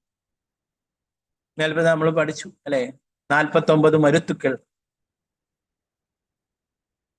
ഭാവാർത്ഥമേസി ഭക്തിവേദാന്ത സ്വാമി ശ്രീല പ്രഭുപാദ് ജയ്. ഇന്ദ്രൻ അവന്റെ യോഗശക്തി കൊണ്ട് ഒരു മരുത്തിന്റെ ശരീരം ആദ്യം 7ആയി വിസ്തരിപ്പിച്ചെന്നും മൂലശരീരത്തിന്റെ ഈ 7 ഖണ്ഡങ്ങളിൽ ഓരോന്നിനെയും വീണ്ടും 7ആക്കി ഛേദിച്ചപ്പോൾ 49 ശരീരങ്ങൾ ഉണ്ടായെന്നും ശ്രീല വിശ്വനാഥ ചക്രവർത്തി താക്കൂർ അഭിപ്രായപ്പെടുന്നു. മൂലശരീരത്തിൽ നിന്നും ആദ്യം വിസ്തരിച്ച 7 ശരീരങ്ങളെയും വീണ്ടും 7ആയി വിസ്തരിപ്പിക്കുമ്പോൾ അവയിൽ ഓരോന്നിലും വേറെ വേറെ ജീവസത്തകൾ പ്രവേശിച്ചു. അങ്ങനെ അവ ഒരു ചെടിയിൽ നിന്നും ഛേദിച്ച് വേറെ വേറെ നട്ടുപിടിപ്പിക്കുന്ന 49 ചെടികൾ പോലെയായി. ആദ്യം ഒരു ശരീരമായിരുന്നു, അത് 49 ശരീരങ്ങളായപ്പോൾ ഓരോന്നിലും വേറെ വേറെ ജീവസത്തകൾ പ്രവേശിച്ചു. ശ്രീല പ്രഭുപാദ് കി ജയ്. 63-ാമത്തെ ശ്ലോകം. സമൂചു പാട്യമാനാസ്തേ സർവേ പ്രാഞ്ജലയോ നൃപാ കിം ന ജിഗാംസസി പ്രാതരോ മരുതസ്തവ. തമൂചു പാട്യമാനാസ്തേ സർവേ പ്രാഞ്ജലയോ നൃപാ കിം ന ജിഗാംസസി പ്രാതരോ മരുതസ്തവ. അലയോ രാജാവേ, വളരെ ദുഃഖിതയായ അവർ കൂപ്പുകൈകളോടെ ഇന്ദ്രനോട് ഇപ്രകാരം ചോദിച്ചു: പ്രിയപ്പെട്ട ഇന്ദ്ര, നിന്റെ സഹോദരങ്ങളായ മരുത്തുക്കളാണ് ഞങ്ങൾ. നീ എന്തിനാണ് ഞങ്ങളെ വധിക്കുവാൻ ശ്രമിക്കുന്നത്?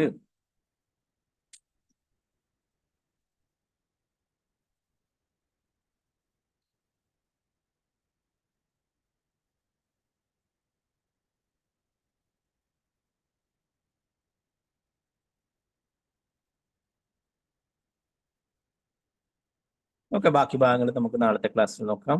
അപ്പൊ നേരത്തെ പരീക്ഷിത്ത് മഹാരാജാവിന്റെ ചോദ്യം, നിധിയുടെ ഗർഭപാത്രത്തിൽ നിന്ന് വന്നിട്ടുള്ള ഈ 49 മരുത്തുക്കളും എങ്ങനെ ഇന്ദ്രന്റെ അനുയായികളായി ദേവന്മാരോട് ഇതുപോലുള്ള സർവ്വഗുണങ്ങളും ലഭിച്ചു, അല്ലെ? ഇതിനുള്ള ഉത്തരമാണിത്. അപ്പോ നിധിയുടെ ഗർഭപാത്രത്തിൽ ഒരു ഭ്രൂണമായിട്ടുണ്ടായതിനാണ് അതിനെ 7ആയിട്ട് വിഭജിച്ചത് ഇന്ദ്രനാണ്, അല്ലെ? അവര് കരഞ്ഞപ്പോൾ ആ 7 എണ്ണത്തിനെയും വീണ്ടും 7ആയിട്ട് വിഭജിക്കുകയുണ്ടായി. അങ്ങനെ 49 ഭാഗങ്ങൾ ഉണ്ടായി. അത് 49ഉം ഓരോ ജീവാത്മാക്കളായി, ഓരോ മരുത്തുക്കളായിട്ട് ഉണ്ടായി എന്നാണ് പറയുന്നത്. ഓക്കെ, ബാക്കി ഭാഗങ്ങൾ നമുക്ക് നാളത്തെ ക്ലാസ്സിൽ നോക്കാം. ग्रंथराय श्रीमद् भागवतम की जय, श्रील प्रभुपाद की जय, गुरु महाराज की जय, निताय गौर प्रेमानंदे, हरे नमः, हरे कृष्ण। पंचाकल्पतरुश्च कृपा सिन्धुभ्यो पतितानां पावनेभ्यो वैष्णवेभ्यो नमो नमः।